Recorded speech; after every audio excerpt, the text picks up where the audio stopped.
Chapter 334, The 10 Great Practitioners. 4. Ming Dong's match was right after Jian Chen, so after the announcement, he and his opponent entered the space gate. Almost as if arranged by the heavens, Ming Dong's opponent had been one of the two people that had mocked them, Ka Zhafei. Before he had left, Ming Dong had a small grin on his face. Jian Chen, I have to chop this guy in half. Slapping Ming Dong on his shoulders, Jian Chen gave him an encouraging look without saying anything. Ka Zhafei had a dark smile on his face as he spoke. How coincidental, my opponent is you. It seems that God no longer wishes for you to remain alive and allowed me to take control. Kid, aren't you supposed to be mad? You'll be mad soon enough. Hearing those words, Ming Dong leaked some killing intent into his words as he spoke. Spare me your big words. Wait until we get into the arena. I'll make it so you can't even cry anymore. With those words, Ming Dong immediately walked through the space gate and into the arena. Humph, even with death near at hand, you are so arrogant still. Ka Zhafei spoke in disdain as he walked into the arena. Begin. As soon as the two men entered, a loud voice called out to them again. Instantly, a large amount of killing intent flowed from Ka Zhafei as he stared at Ming Dong like a bloodthirsty magical beast. A radiant saint force attributed sword appeared in his hand, forming a 2-meter-long long sword. The long sword emitted a bright milky light that made it seem as if it were a divine sword. Go and die. Ka Zhafei roared as he flew toward Ming Dong with his sword swinging fiercely toward him. With a small laugh, Ming Dong took out his cyan-colored sword before disappearing from view. In a flash, he flew toward Ka Zhafei and almost as if his sword had blended in with the wind, it streaked across Ka Zhafei's waist with a cyan glow, leaving behind a fierce-looking wound. Ming Dong's speed was unbelievably fast to the point where even Ka Zhafei wouldn't be able to keep up. Feeling the wound on his waist, Ka Zhafei could only see his hand drenched in his own blood. With an ugly expression, Ka Zhafei tried to figure out just when he had been injured. He had insulted and threatened that Ming Dong wouldn't be leaving the arena alive, but he didn't think that in the very first exchange, he would be the one damaged. This was a shame that could not stand. Brat, you're dead. Ka Zhafei's glare grew dark before a milky white glow emerged from his wounds at the same time as he was talking, causing his wounds to heal quickly. Ming Dong sneered in disdain. I've heard that you cultivators with a radiant saint force are not killable and are called the Undying. Today we'll see just how undying you actually are.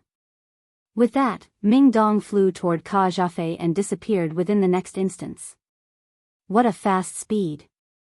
Heavens, for his speed to be that fast, could he be a wind-attributed heaven saint master? Outside of the arena, many people cried out in amazement as they saw the speed that Ming Dong had just revealed. Even Ka Zhafei grew deathly serious as he watched Ming Dong flash away. As soon as he grew close, Ka Zhafei immediately shouted out loud as he brought his radiant saint weapon toward Ming Dong's chest. However, he had managed to only cut into an empty space where Ming Dong's mirror image had been. Crap! Ka Zhafei exclaimed at this bad development. Without a second's worth of a reaction, a sudden stinging pain could be felt from behind as a cyan-colored sword stabbed through his chest. Ka Zhafei shouted out in anger as he dashed forward so that the sword would be taken out of his body. In the next moment, a large amount of radiant saint force coursed through his body to treat the wound. While the wound on his chest wasn't fatal, it was still a heavy injury that would impact his fighting ability. Brat, you've truly angered me. I'll definitely smash your body into pieces.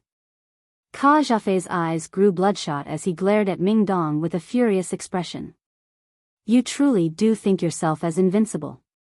If I wanted to kill you, then I would have stabbed your heart earlier and killed you. Ming Dong laughed as if he was playing around with him. With a furious snarl, Ka Zhafei immediately burst with radiant saint force before forming a silver-white armor that covered his entire body sans his eyes. Karaga and Zar looked at the armored Ka Zhafei with a look of surprise before Zar mocked him. What a nuisance, he reaps what he sows. Now that he took out his radiant saint armor, he has truly lost all face.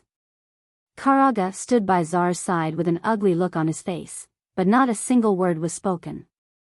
The other competitors had been stunned by Ming Dong's speed. Although Ming Dong wasn't all that old, his strength wasn't weaker than anyone else here. His speed was especially fast and made everyone think that he was actually a Heaven Saint Master. That was because his speed had already far outstripped the realm an Earth Saint Master could attain, and even a 6th cycle wind-attributed Earth Saint Master wouldn't be able to reach such a speed. Seeing the protective armoring on Ka Jiafei, Ming Dong was a bit dazed. This was the very first time he had seen such a thing, but he laughed anyways. Did you think wearing a tortoise shell would protect you? With that, Ming Dong disappeared once more before reappearing behind Ka Jiafei and slashed onto Ka Jiafei's chest. Bang! A loud sound was heard as Ka Jiafei flew back with a clear imprint on his chest armor. Ming Dong shook his slightly numb right hand as he muttered, "What a thick tortoise shell." Ka Jiafei glared venomously at Ming Dong as he raised his sword above his head. "Brat, you've been aggressive enough. I'll send you on your way now. Absolute truth, first cross." Radiant Saint Force surged out from Ka Jiafei's body as he brought his sword up. At the same time, a powerful amount of pressure suddenly came crashing down on the entire arena, causing Ming Dong to find it hard to breathe. Although the pressure had not affected the barrier, the entire arena was affecting even the outside area, causing everyone on the outside to feel the mountain-like pressure as well. The pressure was so much that none of them felt as if they could move and instantly went pale as their blood escaped from their faces.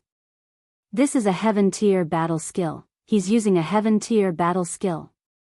A white-haired elder cried out in shock, causing everyone else to pale at the overwhelming power.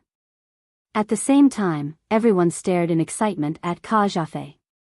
Regarding Heaven Tier battle skills, they were a once-in-a-millennia opportunity to become rich.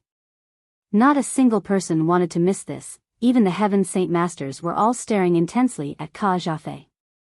This was because Heaven Tier battle skills were extremely expensive and some Heaven Saint Masters didn't even have a single Heaven Tier battle skill. Seeing Ka Jiafei's battle skill, Ming Dong had a serious look at last. "Don't think that you're the only one with a Heaven Tier battle skill. I'll show you the power of an advanced Heaven Tier battle skill." With that, an equally large amount of energy began to ripple out of Ming Dong before collecting together in his sword. In the next moment, a stronger wave of pressure blew back and returned the pressure given to him by Ka Jiafei's battle skill. Its power had reached even the outside area where countless of great Saint Masters coughed out a mouthful of blood as their faces grew even more pale. Suddenly, the entire crowd began to push backward as the ones incapable of enduring the pressure tried to escape. All sorts of panicked cries could be heard. Heavens, this is a Heaven Tier battle skill. 2 Heaven Tier battle skills are about to clash. Who's going to be the winner and who will be the loser? With 2 Heaven Tier battle skills about to clash, this will cause even the heavens to shake. Who knows whether or not the arena will be able to handle it? Everyone get back. For 2 Heaven Tier battle skills to go head to head, what result will happen? We'll find out soon enough. The power from the Heaven Tier battle skills of Ming Dong and Ka Jiafei had caused a panic as everyone from Great Saint Masters to Earth Saint Masters all flew into an outrage. Not a single of them had seen such a clash like this before. While the Heaven Tier battle skills continued to build up power, Ming Dong and Ka Jiafei both continued to hold back. At their level, they needed to build up power for the full power. The wind began to grow turbulent as a strong gale was whipped up around the 2 competitors while they initialized their Heaven Tier battle skills. The pressure was enough for Great Saint Masters to be forced back, and even some Earth Saint Masters were forced a few steps back. By this point, only a few of the Heaven Saint Master experts were within 20 meters of the arena without any pain. However, each one of them had a layer of Saint Force protecting them. While it took some time to explain, it had only taken a few moments. In the end, both battle skills were fully prepared. Absolute Truth first cross. Sword of the Tyrant Heaven-Shaking Blade. Chapter 335, The 10 Great Practitioners, 5, 2 bangs could be heard as the 2 men's saint weapons flashed forward. Ka Jiafei's silver sword seemed almost as if it was a divine sword that shot forward with seemingly 2 strikes that resembled a single cross that shined brilliantly in everyone's eyes, leaving behind a sunspot-like image. With an overwhelming amount of power, the cross flew toward Ming Dong. Ming Dong's sword slashed toward Ka Zhafei as well. As his sword was swung, the winds began to warp as the skies grew dark. Only a compressed amount of sword chi could be seen as it flew toward Ka Zhafei and smashed against the cross. With a loud explosion, a large ripple of energy immediately scattered the entire area. Ming Dong's slash impacted against the cross, shattering it into pieces before continuing on toward Ka Zhafei. In the end, it pierced into his body before striking at the barrier behind him. With an explosion, the barrier rippled slightly before the attack dissipated. The explosive energy caused by the blow was quickly absorbed by the barrier surrounding the arena. Even as the energy struck against the barrier, it was like a pebble being thrown into the ocean and disappeared without any other external effect. In a flash, the entire arena was clean of any of the energy. Ming Dong continued to feel the brunt of this terrifying backlash. Compared to before, he no longer had the same easy-going face as before and was completely pale. The saint force that was used up by the heaven-tier battle skill was truly immense, and after that one startling attack, his saint force was almost all used up. Ka Zhafei stood in front of him with sluggish eyes and a dazed expression. Kacha! Suddenly, the strange white piece of armor that covered Ka Zhafei's body began to fracture into a large crack appeared from his forehead to the point between his legs, and the bright red tint of blood could be seen coming out. The silver armor right now was an extremely eye-catching sight. In the next moment, a truly surprising thing happened as Ka Zhafei's body suddenly split in half before falling to the ground. His inner organs had long since been reduced to a minced mess as blood poured all over the place. After the two heaven-tier battle skills had clashed, Ming Dong had came out unscratched while Ka Zhafei was split in two. This sight caused everyone there to be breathless, even the various heaven saint masters were left speechless. At this moment, there were millions of people watching the finals, but the entire place was silent. So silent was the area that the heartbeat of everyone could be heard bumping at an accelerated pace. When the two heaven-tier battle skills clashed, everyone had imagined its aftereffects. Most people had anticipated both sides to come out heavily injured and end in a tie. They hadn't imagined that the impossible would happen, and that after the two initialized their battle skills, one person would die a wretched death by being split in two while the other would remain unharmed. A single elder dropped down from the middle of nowhere with his silk robes.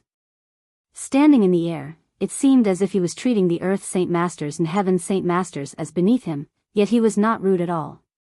Not a single of the Heaven Saint Masters below him had any complaints and or any dissatisfaction toward this individual. Every single Heaven Saint Master had only respect for him and even a small yearning.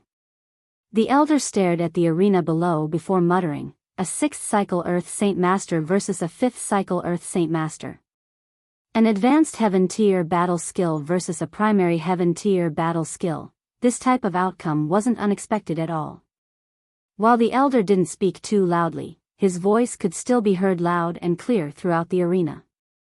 Immediately, the entire crowd went into an uproar as they looked at Ming Dong with a mixture of envy, admiration, and jealousy.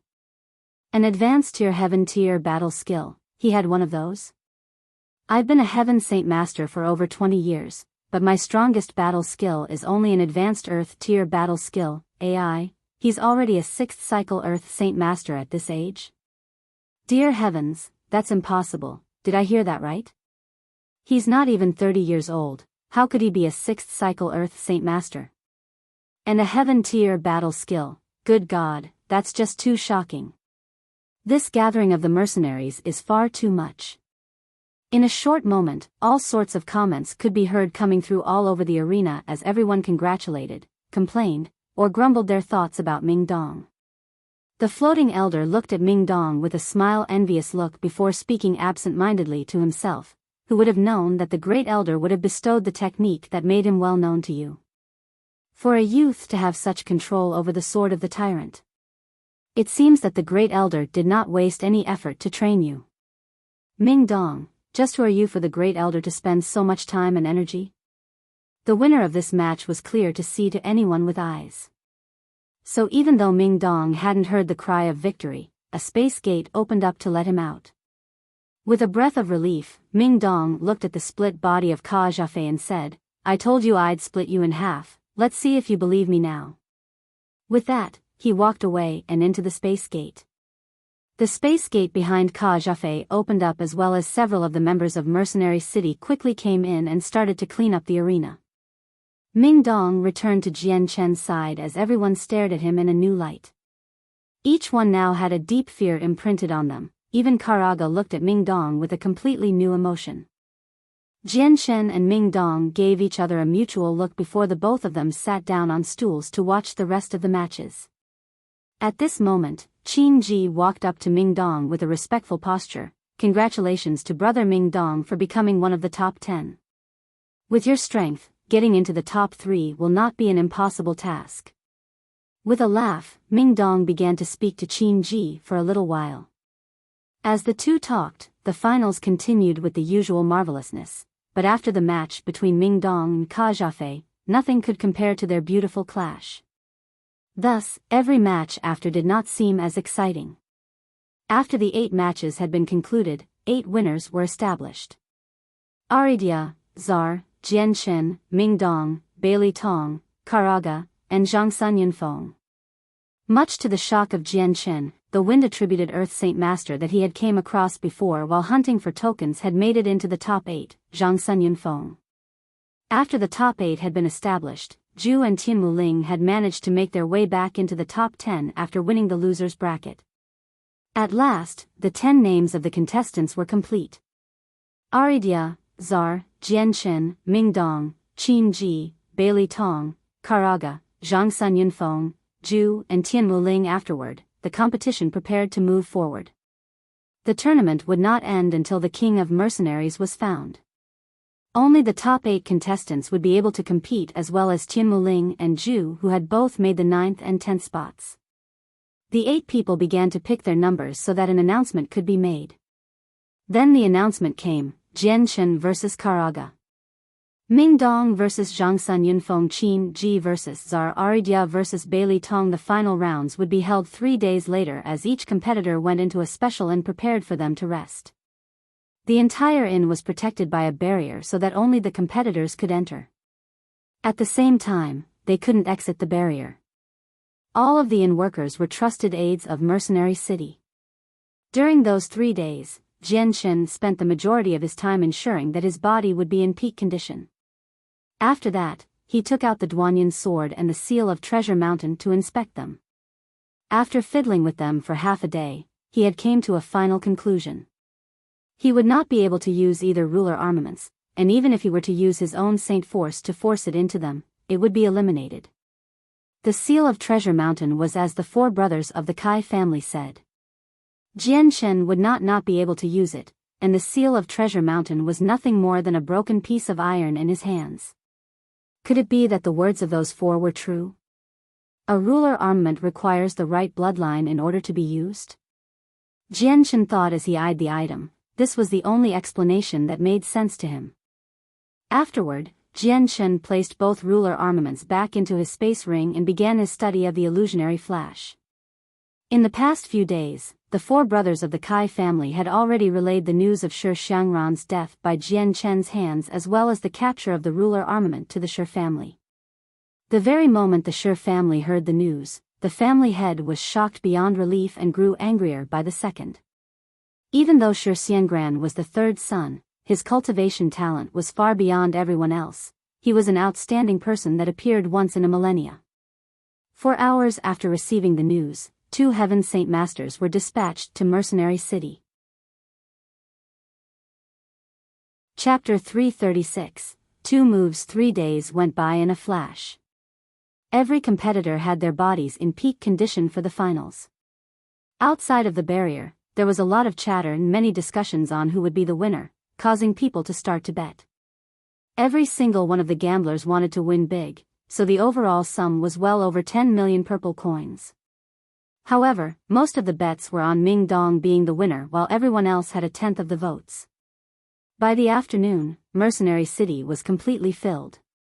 The amount of people that came here today was quite a bit more than the amount from the previous days, causing all of the streets that led to the plaza to be completely congested.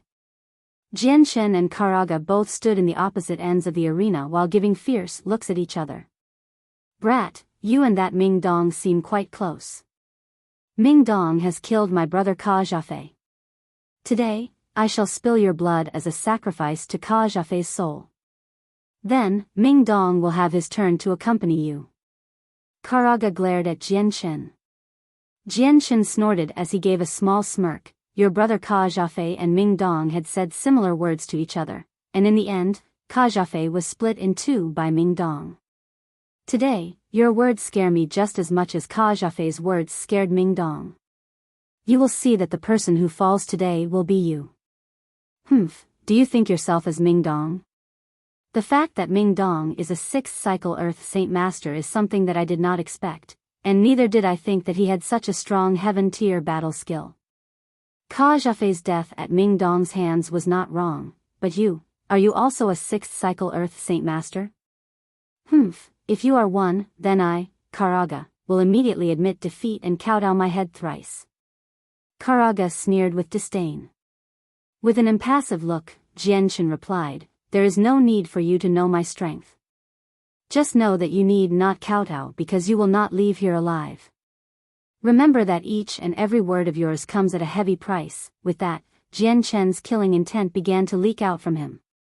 With a cold smile, Karaga began to exude his own killing intent, but not another word was spoken. Begin. A loud voice called out into the barrier. A silver-white two-handed sword that was 2 meters long appeared in Karaga's hand, flickering with a faint white glow that made it seem almost holy. At the same time, Jianshen's light wind sword could be seen materializing in his own right hand. Holding it in front of him, Jianshen spoke, if you have that strange armor, then you would best put it on or risk losing the chance to later. At this, Karaga's face grew hot with fury. In the past, no matter where he went, he had been respected and revered by all. However today, he had been scorned by a single youth no older than the age of 20, for the high and mighty Karaga. He could not bear this. With an angry roar, he yelled, it seems as if you don't even know how to write the character for death. There is no need for me to use the Radiant Saint armor against you, die. With that, he flew at Jianshen and swung out with his giant longsword with all the power a 5th cycle Earth Saint Master could muster. Karaga's strength could equal Ming Dong's own despite him being a 6th cycle Earth Saint Master. Jianshen stared icily at Karaga as an azure and violet light appeared on his light wind sword, causing the silver light on the blade to intensify. The very moment Qin Ji and Tian Muling saw the light, their eyes immediately zoned in on Jianshen's sword. To be accurate, the light on the light wind sword was quite eye-catching, and they couldn't help but remember what had happened back in the Immortal's Cave. Jianshen had easily shattered the barriers of Shixiangran and Jiedo Wukong with that very light. Right now they suddenly remembered that Jianshen was using those same lights. The azure and violet sword Qi was quite weak now, but because of the silver glow from the light wind sword, the azure and violet sword Qi was quite noticeable and eye-catching. Karaga noticed the sudden azure and violet sword Qi, but whatever purpose it served he did not care to take notice. Instead, he carried on to slash at Jianshen's waist. At the same time, Jianshen took action as well as the light wind sword clashed with Karaga's own sword with a violent crash. Bang! A wild explosion burst out of the two saint weapons, but because Karaga's saint weapon was much stronger than Jianshen, the sword Qi on the light wind sword had been scattered for the most part. A kaleidoscopic picture of sword Qi flew out and impacted against the barrier without a single scratch on it before the sword Qi disappeared from reality. Although Jianshen's sword had most of its sword Qi scattered, the azure and violet sword Qi was not affected. Just as those two and Karaga's radiant saint force made contact, Karaga's sword became like a rotten piece of wood that instantly chipped away as the light wind sword left behind a 2-finger-wide hole in it. Feeling the damage from his saint weapon, Karaga stifled a shout as his face went white and he spat out some blood. Mere seconds after Jianshen's sword had smashed against Karaga's sword, Jianshen continued up with a second strike with his sword in a split second. While the strike had only been for a moment, the power and speed in which it had struck out was inconceivable. Karaga could feel the damage done to his saint weapon with a shocked expression. As the azure and violet sword chi flashed in between his eyes again, he immediately remembered his surroundings and quickly increased the distance between him and Jian Chen. However, Jian Chen had somehow managed to get behind Karaga while holding his sword in an elegant-like position without moving. Outside of the arena, everyone began to point wildly at the scene with loud chattering of amazement at the initial strike. Who do you think will win? Of course it'll be Karaga. It's definitely Karaga. I've heard that he and Ka Zhafei are extremely close. Even Ka Zhafei was a 5th cycle Earth Saint Master. Karaga's strength is definitely just as strong, but I'm not sure if he has a heaven-tier battle skill or not, but Jian Chen's strength isn't bad either. He's quite young. What age do you guys think?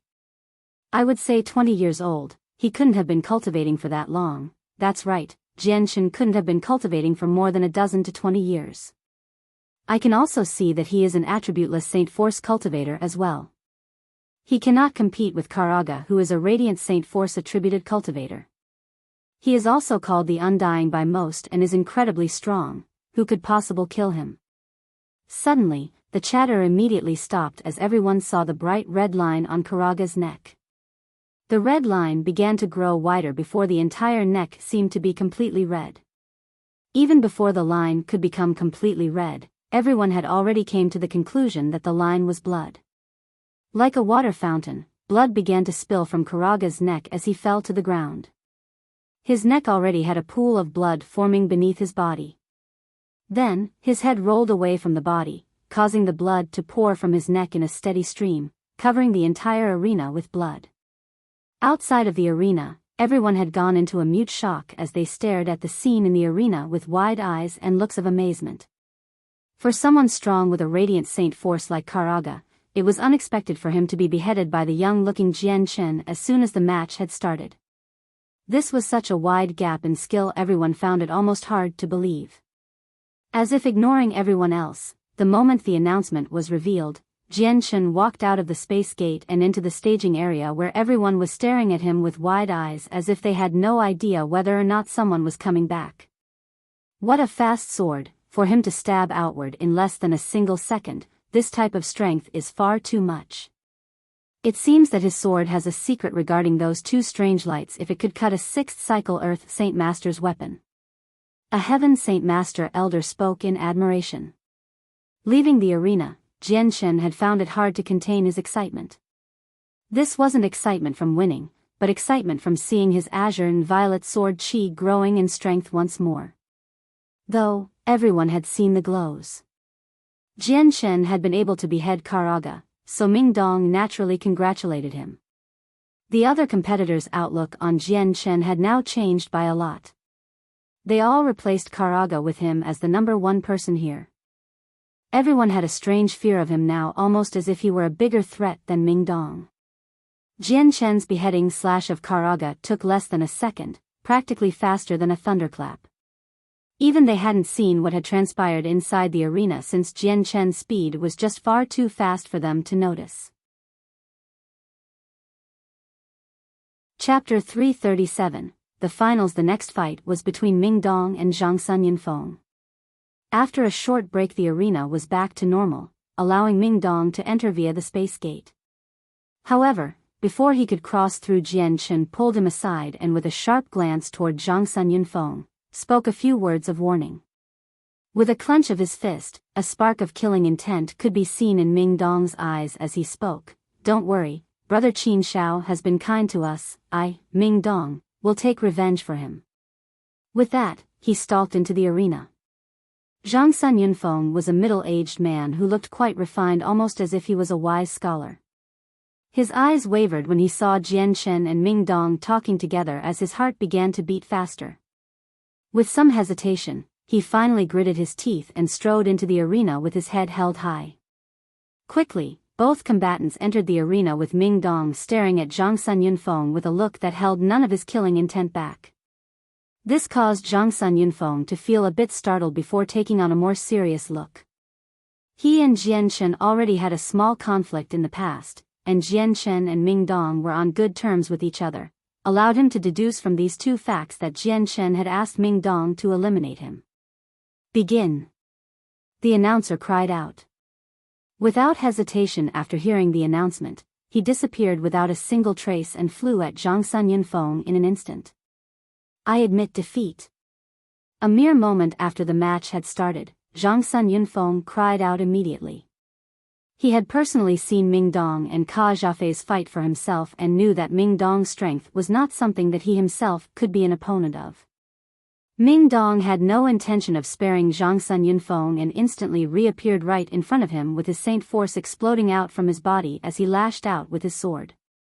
At the same time, a powerful sword appeared and pressed against Zhang Sun Yunfeng's body, causing him to feel as if he was stuck in a quagmire and could not move. Earth Tier Battle Skill. Zhang Sun Yunfeng spoke in shock. He had no idea that Ming Dong would have such an attack and would be so familiar with the skill that he could use it straight away. Ming Dong's sword came slamming down onto Zhang Sun Yunfeng's head with a domineering pressure and speed that had rendered him unable to defend or even move against Ming Dong's attack. At the same time, the barrier came crashing down like a curtain from the heavens, separating Ming Dong and Zhang Sun Yunfeng from each other. Ming Dong's strike crashed against the barrier with a resounding bang, but the energy from the shock wave was absorbed into the barrier like a pebble in the ocean without a single trace of damage.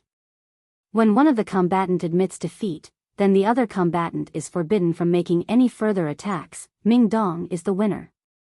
A loud voice boomed out as two space gates opened up on both sides. Staring vehemently at Zhang Sun Yunfeng, Ming Dong let out a helpless sigh before walking back to his space gate dejectedly. With his own sigh of relief, Zhang Sun Yunfeng was extremely grateful for the last-second protection against Ming Dong. If it were not for that, then he would have been killed by Ming Dong's attack and would not live to see himself walk out of the arena. Zhang Sun Yunfeng stared in fear at the retreating back of Ming Dong before walking himself sadly back to his own space gate. He had spent 40 long years cultivating so that he could attain such a strong power, but he hadn't thought that some youth under the age of 30 would have been able to force him into such a miserable state. The next match was between Qin Ji and Czar. Although Qin Ji had a ruler armament, he could not use it in this match because of the barrier placed onto him being restricted. The match was extremely short since Qin Ji was incapable of hurting Czar with his Radiant Saint armor, leaving Czar as the winner. The final round was between Aridia and Bailey Tong. Both of them were well-built men. Bailey Tong had the strength of a 5th cycle Earth Saint Master. The fight lasted an hour before, finally, Bailey Tong managed to strike at Adiria for the win. Thus, the 4 strongest had been established: Jian Chen, Ming Dong, Czar, and Bailey Tong. After a day of rest, the final started straight away. With the matches being determined, the list of names had been released. What caused both Ming Dong and Jian Chen to feel gloomy was that they had been pitted against each other at last. Czar had been paired up against Bailey Tong, who had a ruler armament as well. In the arena, Jian Chen and Ming Dong both stared at each other helplessly. Luck had played with them and the heavens had pulled one final joke at their expense. This day would end with the final 2 strongest being established. If Jian Chen and Ming Dong hadn't been pitted against each other, then there would have been a good chance for them to be first and second place. Because of the will of the heavens, one of the 2 men would be eliminated. Begin. The announcer called out, but not a single person made a move. Ming Dong, you are quite strong, so I trust that you will be able to be number 1, don't disappoint me. Jian Chen spoke. He had every intention to admit defeat here. He knew in his heart that if he did not use his azure and violet sword Qi, he would not be an opponent for Ming Dong at all. After all, Ming Dong was a wind-attributed 6th cycle Earth Saint Master and had a better comprehension of the illusionary flash. Compared to Ming Dong, Jian Chen had no chance of winning. I admit defeat. Just as Jian Chen opened his mouth to admit defeat, Ming Dong beat him to it. Seeing the amazed look on Jian Chen's face, Ming Dong laughed. Jian Chen, your strength isn't any weaker than mine. I believe that you can grab the first place, so don't you dare disappoint me. With a forced smile, Jian Chen replied, Ming Dong, you becoming first place is not a difficult task. Why did you give me the chance to do so instead? Because you need it more. Jian Shen, Uncle Tian told me that whoever is first place within the gathering of the mercenaries will be able to cultivate in the holy grounds of Mercenary City for half a year.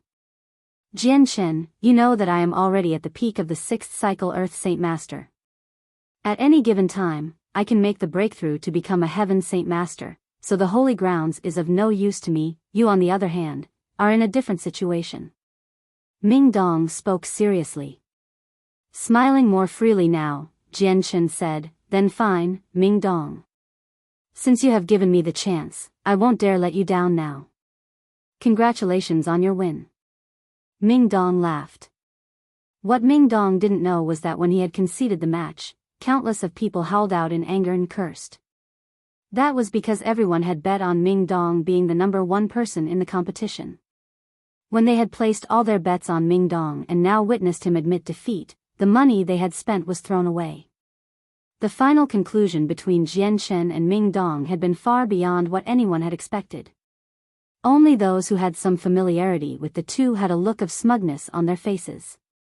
They knew that Ming Dong and Jian Shen had been with each other for some time, and while they knew that Ming Dong was extremely strong, he had always treated Jian Shen as the leader almost as if he was the boss. The millions of people within Mercenary City began to talk among themselves as everyone that had bet on Ming Dong felt extremely dissatisfied. It was only until a Heaven Saint Master commented that Jian Shen himself was not weak at all and had proved it when he beheaded Karaga in an instant. After that, anyone who had expressed their dissatisfaction at Ming Dong's defeat grew quiet. For those who had placed a large sum of money on Ming Dong, they could only drop their heads and wallow in their sadness. No matter how loud the chatter was, not a single person within the arena could hear it because of the soundproofing characteristic of the barrier, so Ming Dong and Jian Shen had not heard a single word. Afterward, Zar and Bailey Tong stepped into the arena. Zar had already reached the 6th cycle Earth Saint Master level and had a small repertoire of strong battle skills. Bailey Tong was only at a 4th cycle Earth Saint Master strength but had a ruler armament, yet this would not be very effective against the Radiant Saint armor of Zar. With Zar also being able to heal himself with his Radiant Saint force, the battle did not take long with the Radiant Warrior Zar being the winner. The final round of the competition and the most important one would take place the following day. Because this was the final battle, it would give rise to the strongest individual of the gathering of the mercenaries and would be given the honor of being called the King of Mercenaries. During the following day of rest, Jian Shen disregarded the break and put all of his efforts into comprehending the illusionary flash. He had already attained the first layer of mastery with the Heaven's Stolen Fortune and could increase his strength 3 times over. This was already a pleasing result to Jian Shen, so he did not need to worry anymore on studying the Heaven's Stolen Fortune since it would be impossible for him to make the second layer in such a short amount of time. Even if he were to somehow gain mastery of the second layer, his fighting strength would not be all that much different in relativity since his strength would only be multiplied by 4 times. Even with his first cycle Earth Saint Master strength multiplied by 4, it would not be able to contend against a Heaven Saint Master. Rather than that outcome, Jian Shen threw all of his time and effort towards studying the illusionary flash. He was not focusing on getting first place of the gathering of the mercenaries since he had a great deal of confidence in getting it already. What Jian Shen truly did fear was the Jetta clan and Shi family. He could anticipate that the moment he left Mercenary City, there would be experts from both powers coming to kill him and take back the ruler armaments. The grudges between him and the two powers would never be dissolved since he was far too weak. Chapter 338, Zar's Condition. The next day, countless people waited for the finals to finally start. This was the day that the King of Mercenaries would be established. The bicentennial gathering of the mercenaries was finally coming to a close. The news of Zar fighting against Jian Shen had been the focus of everyone's banter. Even several Heaven Saint Masters had personally came to watch the fight before trying to predict who would win. In the end, the final conclusion was that the two men were not that different in strength. Zar was over the age of 45, but also below the age 50 with the strength of a 6th cycle Earth Saint Master and had the Radiant Saint Force. Because of that, he was called the Undying by many since he could heal any injury he might receive. His natural advantages were plenty and he was as complex as the two other Radiant Warriors from before. Neither audience nor combatants knew of his battle skills except for the exceptionally strong armor he had. However, many people speculated that he had a single heaven-tier battle skill at the very least. Jian Shen was most likely above the age of 20 and below the age of 25 with the strength of a first or second cycle Earth Saint Master. He had no known attributed Saint force, but his strikes were incredibly deadly. His sword was incredibly fast and could make it hard for a sixth cycle Earth Saint Master to dodge. Moreover, he could maintain that speed for a long period of time without feeling the side effects of this supernatural movement. And because of some sort of martial arts, his movements were incredibly fast. He had no known battle skill, but he had a single hidden secret that could shatter the saint weapon of a sixth cycle Earth Saint Master. When he utilizes the azure and violet glows of light, his fighting strength was suddenly multiplied, and many people speculated that this was definitely a heaven-tier battle skill. When information regarding the two's strength had been revealed, everyone immediately took notice, and within the same day people began to gamble once more. Because this was the final round, every single gambler had placed high stakes on the match. Many of the wealthier men had wagered hundreds of thousands of purple coins on the two, making the pot of the entire bet count up to over 100 million purple coins. Because of the ambiguity over the two combatants' strength, there were people that looked at Jian Shen favorably and people who looked at Czar favorably for an almost equal outcome. Half the people had bet on Jian Shen, the other half had bet on Czar. He, how lively. I would like to bet 100,000 purple coins on brother Jian Shen to win it all. Tian Muling took out the appropriate sum of money to hand it over. I too would like to bet on brother Jian Shen's victory, 500,000 purple coins. Qin Ji strode forward and took out the money from his space belt. I'd like to bet 1,000 purple coins on Jian Shen, that's all I have. Senior brought out a smaller stack of money onto the table. 30,000 purple coins on Jian Shen, all of my personal wealth rests upon Jian Shen's shoulders. Qin Xiao spoke out in a grand voice. 10,000 purple coins on Jian Shen. De Gufeng wasn't one to be left behind and spoke to the one taking the bets with a calm look.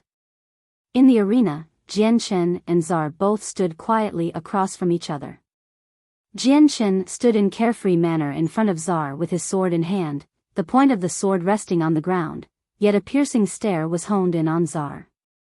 Czar was a sturdily built man who was about 2 meters tall and had a chilling stare as he looked at Jian Shen.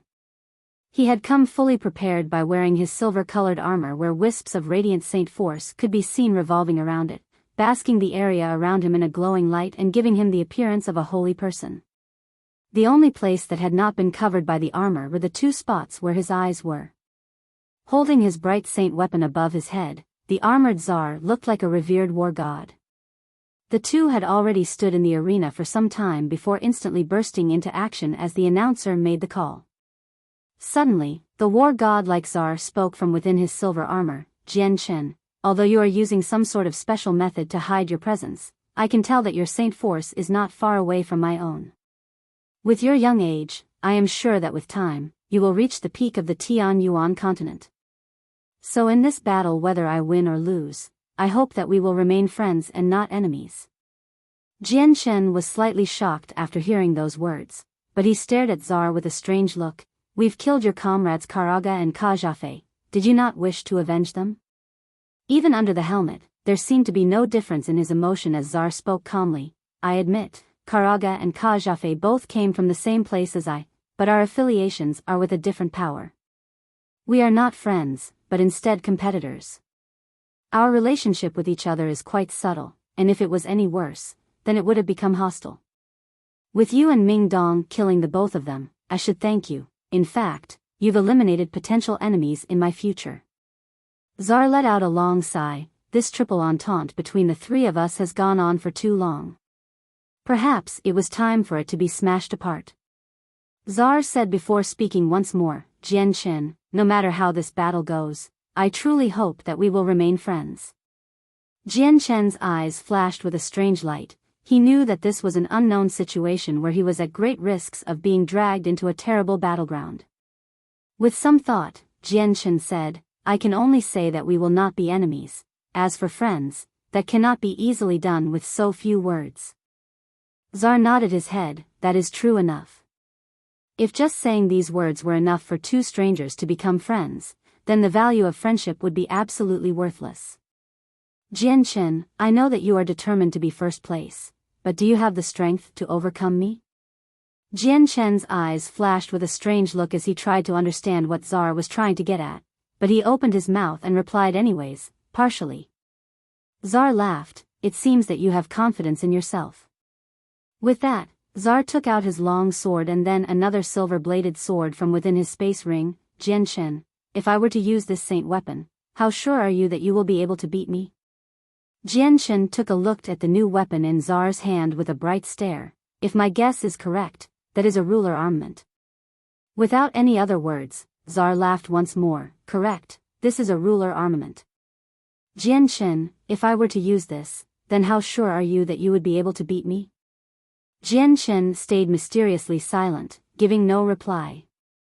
Continuing to speak, Zar said, Jian Chen, you must know that just the two of us reaching this step was not easy. The requirements for the gathering of the mercenaries didn't allow many of the geniuses born at the wrong time to participate, so no matter if it is you or me that desires first place, we both will not easily renounce it. With our strength being so close to each other, we will have to fight with all our power to attain first place, and since we must defeat the other in order to become first, I will indeed try my best. Zar suddenly stopped his speech to look at Jian Chen for a brief moment, but if you could agree to my request, I will renounce my attempt and give you the spot of first place. Hearing this, Jian Chen kept a calm look on his face, but his mind instantly began to think back to the first words that Zar had said. In a flash, he had came to a conclusion that there would be a possibility for him to be involved in a clash between major powers. Zar's condition was quite alluring, but for such an alluring condition, there would definitely be an equally heavy price to pay for it.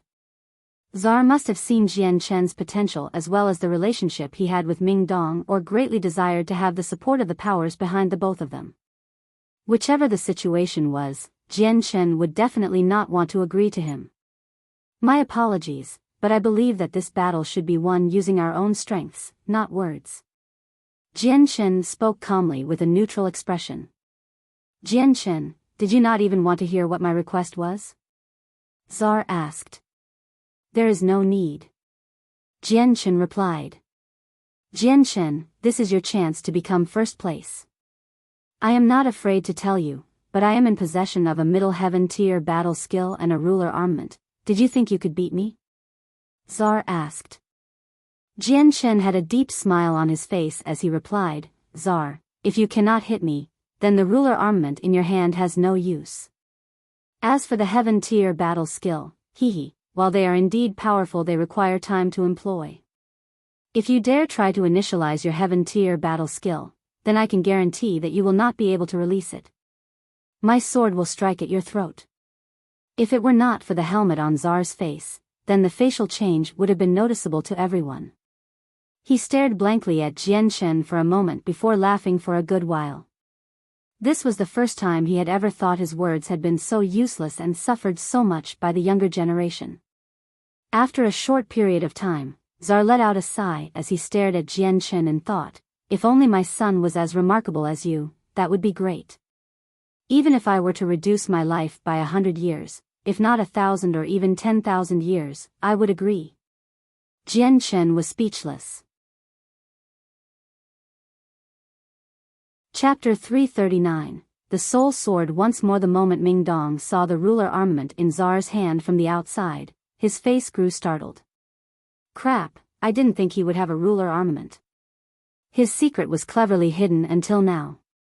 This will be troublesome to see if Jian Chen will be able to beat him. The next moment, the two fighters spared no more words and waited for the match to officially start. 2 hours had passed, and if Zar hadn't made a move, then Jian Chen would have thought that the match had long since started. He hadn't heard the call, but the time he had waited was already far too long. He had came here in the morning, and now it was almost noon. The blazing hot sun was already high in the air and its hot golden light rays bore down, basking the entire area with a golden color. Despite the sun blazing overhead, not a single person felt the heat. It was already winter in season, so the temperature was not unbearable. Only a few really noticed the sunlight's heat, but they thought it to be more comfortable than not, unlike summer heat which everyone came to hate. It is now the 3rd hour, let the competition begin. Suddenly, the voice of the announcer could be heard. Hearing this, Jian Chen almost felt like spitting out blood. He had no idea that he and Czar would be standing around like idiots until the 1st hour past the start of the afternoon for the match to begin. Tie. On the other side, Czar had already burst into motion as his radiant saint force exploded away from him. With his ruler armament high in the air with a divine-like radiance, his entire person seemed equally divine in spirit, making him seem like a war god. As the ruler armament was waved in the air, a large amount of sword chi suddenly flew out toward Jian Chen like a crescent moon. Its power was so strong that even while flying through the air, the crescent-shaped sword chi began to distort. For a 6th cycle Earth Saint Master to wield a ruler armament, the amount of energy that would be released would be much more than De Gefeng. The crescent-shaped sword chi flew at Jian Chen, who was instantly torn apart, allowing the attack to continue on. It exploded against the barrier where it disappeared like a pebble within the ocean. Seeing how Jian Chen had been smashed apart by the crescent sword chi, the entire audience all gasped in shock and amazement. However, the cries were all cut short as they realized it had only been a mirror image of Jian Chen that had been hit. The real one suddenly reappeared behind Czar with his light wind sword glowing with a faint azure and violet sword chi before stabbing at his back. Czar didn't even bother to turn around and immediately swung his ruler armament behind him. The energy from the ruler armament burst outward with a shaking sensation, almost as if the area around it could not handle the energy output. Growing serious at the blow, Jian Chen could feel that the amount of power Czar had while using the ruler armament was far stronger than that of Qin Ji and De Gefeng by a good amount. Jian Chen wouldn't be able to handle a fraction of the ruler armament's power, let alone the entire force of it. Taking back his sword, Jian Chen immediately used the illusionary flash and left behind a mirror image for the ruler armament to attack while reappearing behind Czar to stab at him with his azure and violet sword chi once more. Without even moving to dodge Jian Chen's blow, Czar brandished his ruler armament so that his ruler armament would strike Jian Chen. Jian Chen had been fearful of Czar's ruler armament. He knew just how strong the azure and violet sword chi were, but the ruler armament was not Czar's saint weapon. Even if he were able to shatter the ruler armament, it would not diminish Czar's fighting ability too much. For the sake of his own safety, he had to take back his strike once more and dodge the ruler armament. The two men continued to go at each other in a fierce exchange of blows that never connected as they dodged, making the fight seem almost silent. Czar knew that Jian Chen's speed was far too fast, so he hadn't tried to dodge Jian Chen's attacks and instead tried to meet the blows head for head. His ruler armament was brandished in a wide area so that Jian Chen would be forced to pull back his own sword at the last moment to avoid collision. Jian Chen was already utilizing the illusionary flash to the best of his ability and traveled in a circle around Czar rapidly. In less than a few moments, the two men had exchanged multiple strikes with not a single person being able to do a thing to the other. The formidable amount of power coming from Czar's ruler armament struck fear into Jian Chen's heart. He also knew that he didn't dare risk for a mutually assured destruction with Czar because he wasn't sure if the ruler armament would be able to cut him in half. With the amount of power that was exuding from the ruler armament, he didn't want to test it out. Suddenly, a flash of light appeared in Jian Chen's eyes as he dashed backward while stabbing at Czar with the azure and violet sword chi-infused light wind sword in every position. The armor that Czar was wearing was strong enough that even Ming Dong would normally be helpless against it. Jian Chen's regular strikes wouldn't be enough to dent it, so he needed to borrow the power of the azure and violet sword chi. With an angry shout, Czar brought his ruler armament up close to him so that the light wind sword would be useless against it and scatter all of the sword chi away. I, Jian Chen, doubt that I would be unable to deal with this situation. He snorted before revealing an eye full of rage that made it seem as if they contained fire instead. In an instant, the light wind sword separated from his hand and transformed into a silver ray of light that shot toward Czar with impeccable speed. The light wind sword seemed to have almost reached the speed of light, making it almost impossible for anyone to see. At this moment, Jian Chen was using most of his soul to utilize the soul sword. The flight of the light wind sword would have astounded the entire audience to a new level if seen by them, even as the sword began to conceal itself within a faint mist. Ding! Before Czar could even react, the light wind sword had already struck against his armor, but because Jian Chen had underestimated just how strong the defenses were, the sword had only left behind a small trace of damage. Although Czar had suffered no injuries, the light wind sword had still traveled at an incredible speed and pushed him back a few steps with a large amount of force. The moment he had seen the silver streak of light, his face instantly slackened with shock as he cried out, "Just how is this possible? Just what did you use to hit me?" Because of Jian Chen's efforts, the light wind sword had flew at a speed and direction that made it impossible for Czar to take notice, so he was completely unaware of what had been used to hit him.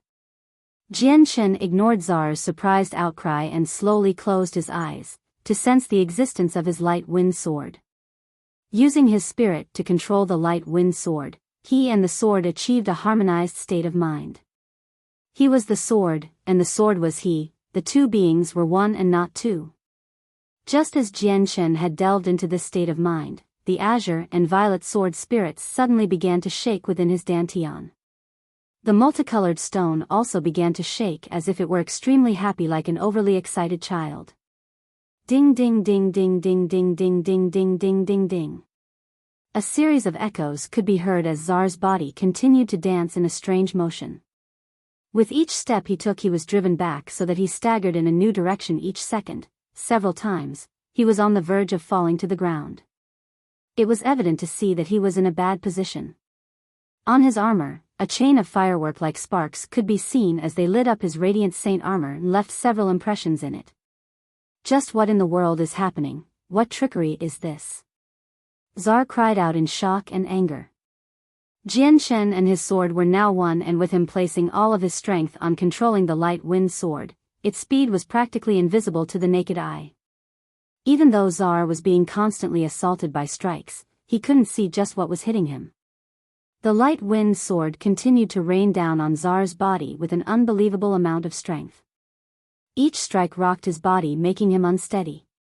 At last, Czar stabbed his ruler armament into the ground to anchor his position while allowing the invisible strikes to continue to pelter him unobstructed. His radiant saint armor was valiantly durable and was comparable to even Shi Xiangran's defensive barrier. No matter how many strikes hit him, they did no damage to him at all. Just what in the heavens is this? Czar stared in bafflement toward the immobile Jian Chen. He had no idea how many times he had spoken those words now, but it went without saying that he was extremely curious to know just what trickery Jian Chen was doing. Outside of the arena, every single person gasped in shock with their eyes wide open as they watched the show happening right in front of them. All they could see was the stationary Jian Chen, who seemed like a stone statue, and Czar, who was 20 meters away with his ruler armament stabbed deep into the ground. His hands were clenched onto the ruler armament while a series of sparks flashed across his armor. This strange show left everyone absolutely mystified on how exactly this situation came to be and what was causing it. Chapter 340. The Holy Land. The spectating Qin Ji had a strange look of puzzlement on his face as he observed the two men. Just what are they doing? It seems Czar is being assaulted by attacks in an endless stream, but I don't see where they're coming from. Also, the sword from Jian Chen's hand is missing. Jian Chen is quite definitely a strange one, someone far more mysterious than I had initially thought. Even Qin Ji was incapable of spotting the light wind sword, since the speed it was traveling at was beyond what he could detect with his naked eye, meaning that he could only see the sparks flying off Czar's armor without know just how Jian Chen was involved. On the other side, Ming Dong looked on with some relief at the sight of Czar being showered with sparks. With a small smile, he muttered, "It is no wonder that he is a brother of mine. He is quite special. It seems that in this case, it won't be much longer until Czar loses. To think I was worrying over this fight for nothing. Oh. Little brother seems to have hidden such a mysterious thing, for him to force the ruler armament-wielding Czar to eat up such a loss. I bet that Czar would have died a long time ago if it were not for his armor. However, how did little brother get so much strength? Since it is an attack that is invisible to everyone, it is not that easy to defend against. I can tell that being an opponent of his would not be a smart choice. Tian Muling stared at the arena with eyes that flashed with wonder. Even the yellow-robed Huang Luan was staring at Jian Chen with a dazed look. Her expression was exceptionally complex. Her mind couldn't help but think back to the first time she had met Jian Chen, that awkward meeting at the river. She then thought about when she saw him during the survival competition. Are you really the same man as before? Huang Luan wondered absent-mindedly as she looked at Jian Chen and muttered to herself. She could clearly remember a few years back Jian Chen was not worthy of being her opponent and wasn't capable of dealing any damage to her. She had no idea that after some time, she would meet the much stronger Jian Chen who could outmatch her by a long distance. In the arena, Czar held his ground tenaciously as he clutched at his ruler armament with great force as he shouted, Jian Chen. You cannot harm me while my radiant saint armor is up, so don't waste your energy. While I don't know just how you are doing this, I do know that you won't be able to keep it up for long. Just wait until your energy runs out, then you will lose. As if he hadn't heard Czar's roar, Jian Chen continued to hold his eyelids shut while twitching his finger. On that finger, a faint glow of azure and violet sword chi could be seen before it was shot straight toward Czar. At the moment Czar movements were restricted, forcing him to brace himself with the ruler armament to withstand the attacks. Therefore, he wasn't able to move whatsoever and could only watch as the azure and violet sword chi drew closer to him. Seeing the azure and violet sword chi, Czar felt himself starting to panic. Although he had confidence in his radiant saint armor and his strength as a sixth cycle earth saint master with a heaven-tier battle skill, he couldn't help but think back to when this very sword chi had damaged Karaga's saint weapon. For the very first time, Czar felt doubt appear in his heart. Could his radiant saint armor's defenses be destroyed by this azure and violet sword chi? Even as he had that fleeting thought for a mere moment, the azure and violet sword chi continued on, flying straight at his chest. Without a sound, a small hole suddenly opened up in his armor as the azure and violet sword chi carved a hole into his body. With a grunt, Czar could feel his body starting to shake. The moment the azure and violet sword chi entered his body, it had begun to bounce around inside. Each and every moment, Czar could feel that his organs were one step closer to being completely damaged to pieces. Ah! Czar let out a heaven-piercing roar as the veins in his forehead suddenly bulged. All of the saint force within his body immediately surged to wrap the azure and violet sword chi in order to eradicate it from his body. While the azure and violet sword chi was weak, its power was still enough to cause Czar to be incredibly fearful.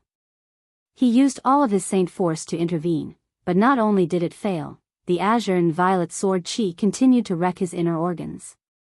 As the azure and violet sword chi bounced around Czar's insides, it continued to whittle away at his chance to live. Not only was a man's interior body their weakest point, it was also the most fatal area.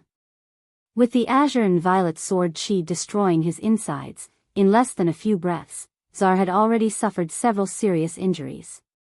Just what in the world is this force? Who hurry up and take back this force. Czar had a terrified look on his face as he cried out to Jian Chen. At this moment, the azure and violet sword chi was bouncing for his heart, and if it were to get too close, then his heart would be instantly shredded apart like tofu. Even a radiant warrior would not be able to survive an injury like that. A faint streak of silver light appeared within Jian Chen's hand as he slowly opened his eyes, revealing a tired expression. With a sudden sway of his body, he flashed in front of the beaten Czar and placed his palm against Czar's chest. The very moment Jian Chen placed his palm against Czar's chest, the azure and violet sword chi that was causing havoc inside his chest instantly turned docile like a sheep. Just like how an obedient child would behave, it slowly moved out of Czar's chest and into Jian Chen's palm where it blended in with the sword spirits within Jian Chen's dantian. Feeling the presence of the azure and violet sword chi dissipate from his body, Czar let out a sigh of relief before staring at Jian Chen with a frightened voice. Just what in the world was that force? It was so strong that it easily managed to shatter my radiant saint armor. He quavered. Czar, I've won this battle. Jian Chen spoke with a smile. Knowing that Jian Chen would not talk anymore about the strange azure and violet sword Qi, he decided not to talk anymore about the subject and nodded his head sadly. You've won indeed. With that, the radiant saint armor on Czar's body began to disappear from sight. It was only at this point that Czar's face could be seen, a deathly white color. The clothes that he wore underneath the armor had already been dyed a bloody red from the attack of the azure and violet sword Qi. At that moment, the barrier that had been surrounding the arena suddenly disappeared. The elder who had been announcing the competition suddenly spoke in a loud and grandiose voice so that everyone in Mercenary City could hear. I declare as of this moment, there is finally a victor to the gathering of the mercenaries. With Jian Chen as the winner, he will also be crowned the king of mercenaries and will be awarded with the glorious medal of our mercenary city. He will also be awarded with an advanced heaven tier battle skill and cultivation method. Furthermore, he will also be able to enter the holy grounds to cultivate for half a year, and if his mercenary group is not already A-ranked, then it will be automatically promoted to such a rank. Hearing the announcer's judgment, Ming Dong finally let out a deep breath of joy as Qin Shao and the others cheered while Senior and hugged everyone in excitement. The gathering of the mercenaries rewarded the first-place person quite handsomely and even granted the winner with a medal that represented the honor of being the king of mercenaries. Upon hearing the first-place prize of the gathering of the mercenaries, countless of Heaven Saint Masters had looks of envy on their faces. An advanced Heaven tier battle skill was infinitesimally close to a Saint tier battle skill. Not a single one of the Heaven Saint Masters outside of the arena could boast of having an advanced Heaven tier battle skill. Many of them didn't even have any primary Heaven tier battle skills. This was because all of the strongest battle skills were in the possession of the few strongest clans, so any Heaven Saint Masters without a background would already find it challenging to find even a primary Heaven tier battle skill. But right now, an Earth Saint Master kid had somehow managed to claim the number 1 spot of the gathering of the mercenaries and obtain a Heaven tier battle skill. Thus, this made many of the older generation cultivators feel an extreme amount of envy for that battle skill. This advanced tier battle skill was far too easy to obtain. I left my home to travel the continent for 100 years, and the only thing I have to show for it is an advanced Earth tier battle skill. Just when will I get a Heaven tier battle skill? A white-haired elder muttered to himself as he stared at Jian Chen with envy. He too was a Heaven Saint Master. The Holy Lands, that is the legendary place that is said to house even saint rulers. I bet there would be no shortage of the rumored saint tier battle skills there, but I don't know if that is true or not. Unfortunately, I have never heard or seen any information regarding it in my entire life. Another Heaven Saint Master sighed. Jian Chen and Czar both walked through the space gate with a brilliant glow as they left. Just as Jian Chen disappeared from the arena, he saw a crane hairstyled elder standing 5 meters away from him with a smile. It looked as if he had already been waiting for him for some time. Dressed in fine silk clothing, the elder stared at Jian Chen with a faint smile. Jian Chen, congratulations on becoming the king of mercenaries. I will take you to reward you with a Heaven tier battle skill and cultivation method. Please follow me. Then if Senior would lead the way. Jian Chen cupped his hands together and followed the elder toward the armory. On the way, the elder spoke calmly. Jian Chen, the biggest reward of being the king of mercenaries is the Holy Land, not the Heaven tier battle skill. The Holy Land is not only a sacred place to our mercenary city, but to the entire Tian Yuan continent. This is where Heaven Saint Masters yearn to be and where saint rulers roam about. You must cherish this opportunity since only saint rulers are allowed entrance. It is only every 50 years that anyone under the rank of a saint ruler can enter, but they must be the king of mercenaries. Chapter 341. Into the armory. Hearing the elder's words, Jian Chen grew even more interested in the Holy Land. He wanted to know just what was inside that made every saint ruler crazy for it. Senior, could it be that the Holy Lands contains one of the legendary saint tier battle skills? Jian Chen couldn't help but ask. The elder only replied with, if the Holy Lands only had a saint tier battle skill, then it was named rashly. There is indeed a saint tier battle skill within, but that is only one piece of the whole. Don't ask any more about the matter, I won't be able to tell you any more. The next step of the path was rather silent as Jianchen followed the elder to a small pavilion. It was only 100 meters in circumference and was 10 meters tall. The entire building was made from bamboo and had a few scars on its surface, showing the toll time had done to it over the years. On top of the pavilion doors, a simple board was hung above with the word armory written in fancy calligraphy. Jianchen looked at the pavilion with some shock. He didn't think that such a small pavilion would be where the armory, with the heaven-tier battle skill, would be stored. There seemed to be no sort of security here. This bamboo must not be an ordinary type of bamboo for it to not be rotten after so long. If it wasn't, then there would be no way for it to withstand years of rain and wind. Jianchen thought.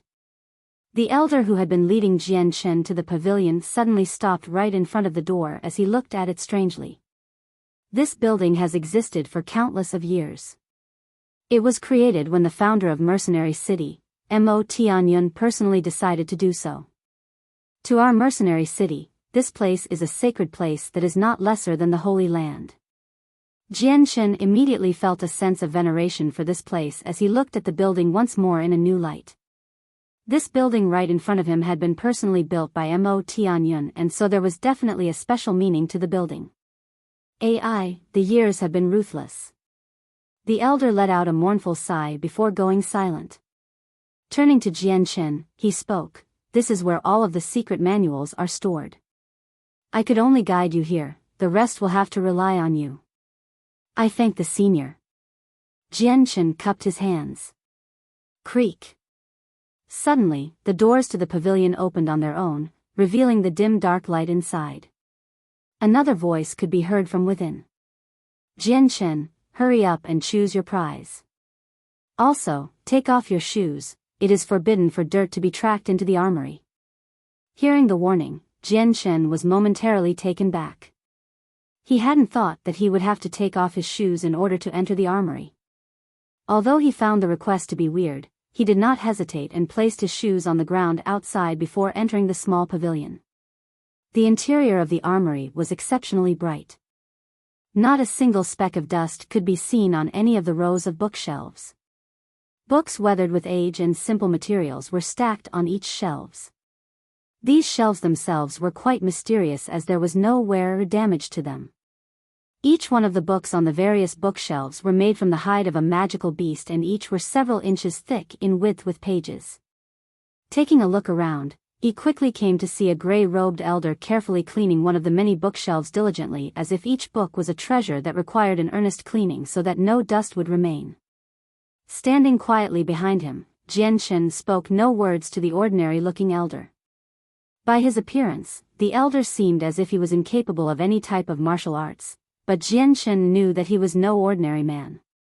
With an armory filled with heaven-tier battle skills, there was no way the guardian to this place would be that simple.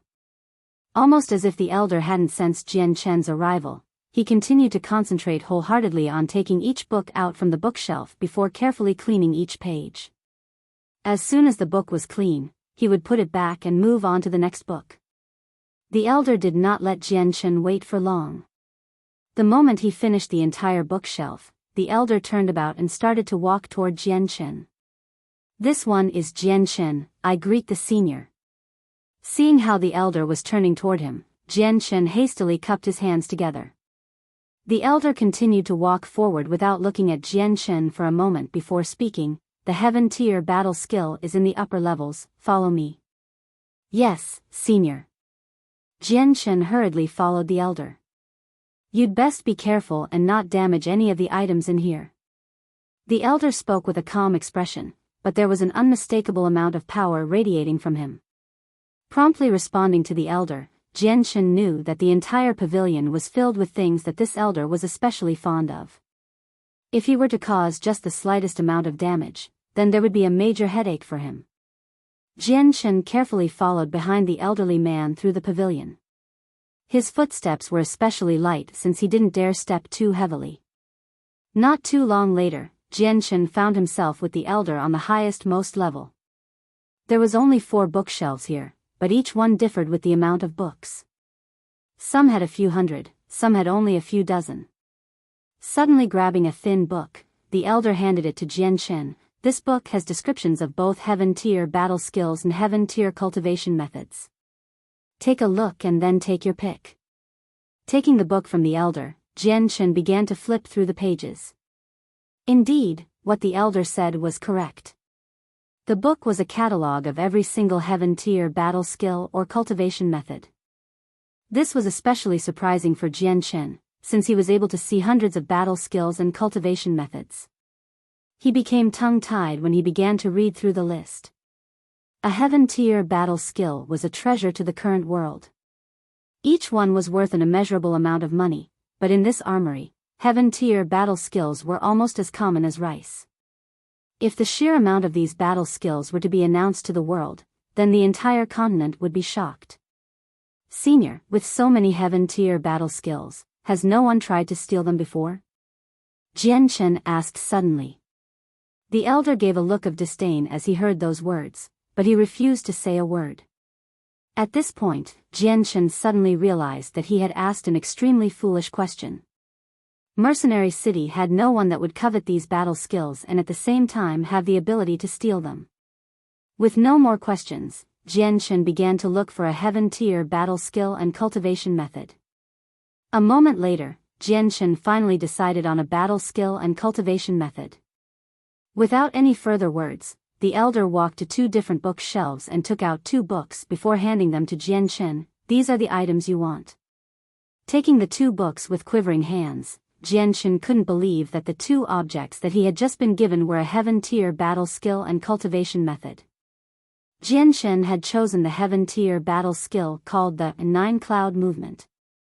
This was a battle skill that anyone could learn and did not require a specific attribute, Saint Force, or any other strict conditions. The Nine Cloud Movement had a total of 9 forms, with each form many times stronger than the one before. It was rumored that the very final form was capable of breaking the heavens and shaking the world. Leaving the armory, Jian Chen followed the elder that guided him earlier back to where they had come from. On the way, the elder spoke to him. The Holy Lands will open in 3 days. By that time, someone will come get you, so it would be best for you not to leave Mercenary City before then. Yes, Senior. Without any further delays, Jian Chen and the elder returned to the halls where a single space gate was open for Jian Chen to walk through. When he saw this space gate, Jian Chen felt a flutter of apprehension in his heart. Could it be that he wasn't in Mercenary City and was actually within a pocket of space? Without any more hesitation, Jian Chen crossed through the space gate and found himself back within the plaza of Mercenary City. The only difference now was that the large arena was nowhere to be seen, leaving behind a giant flat piece of ground. The multitude of people that had occupied the area before had long since vacated the area, so not many people were in sight. Despite the competition having only been finished 2 hours ago, the announcements for the top 10 had already been announced by a large white banner in the sky with every one of the top 10 combatants' names written in a fancy manner.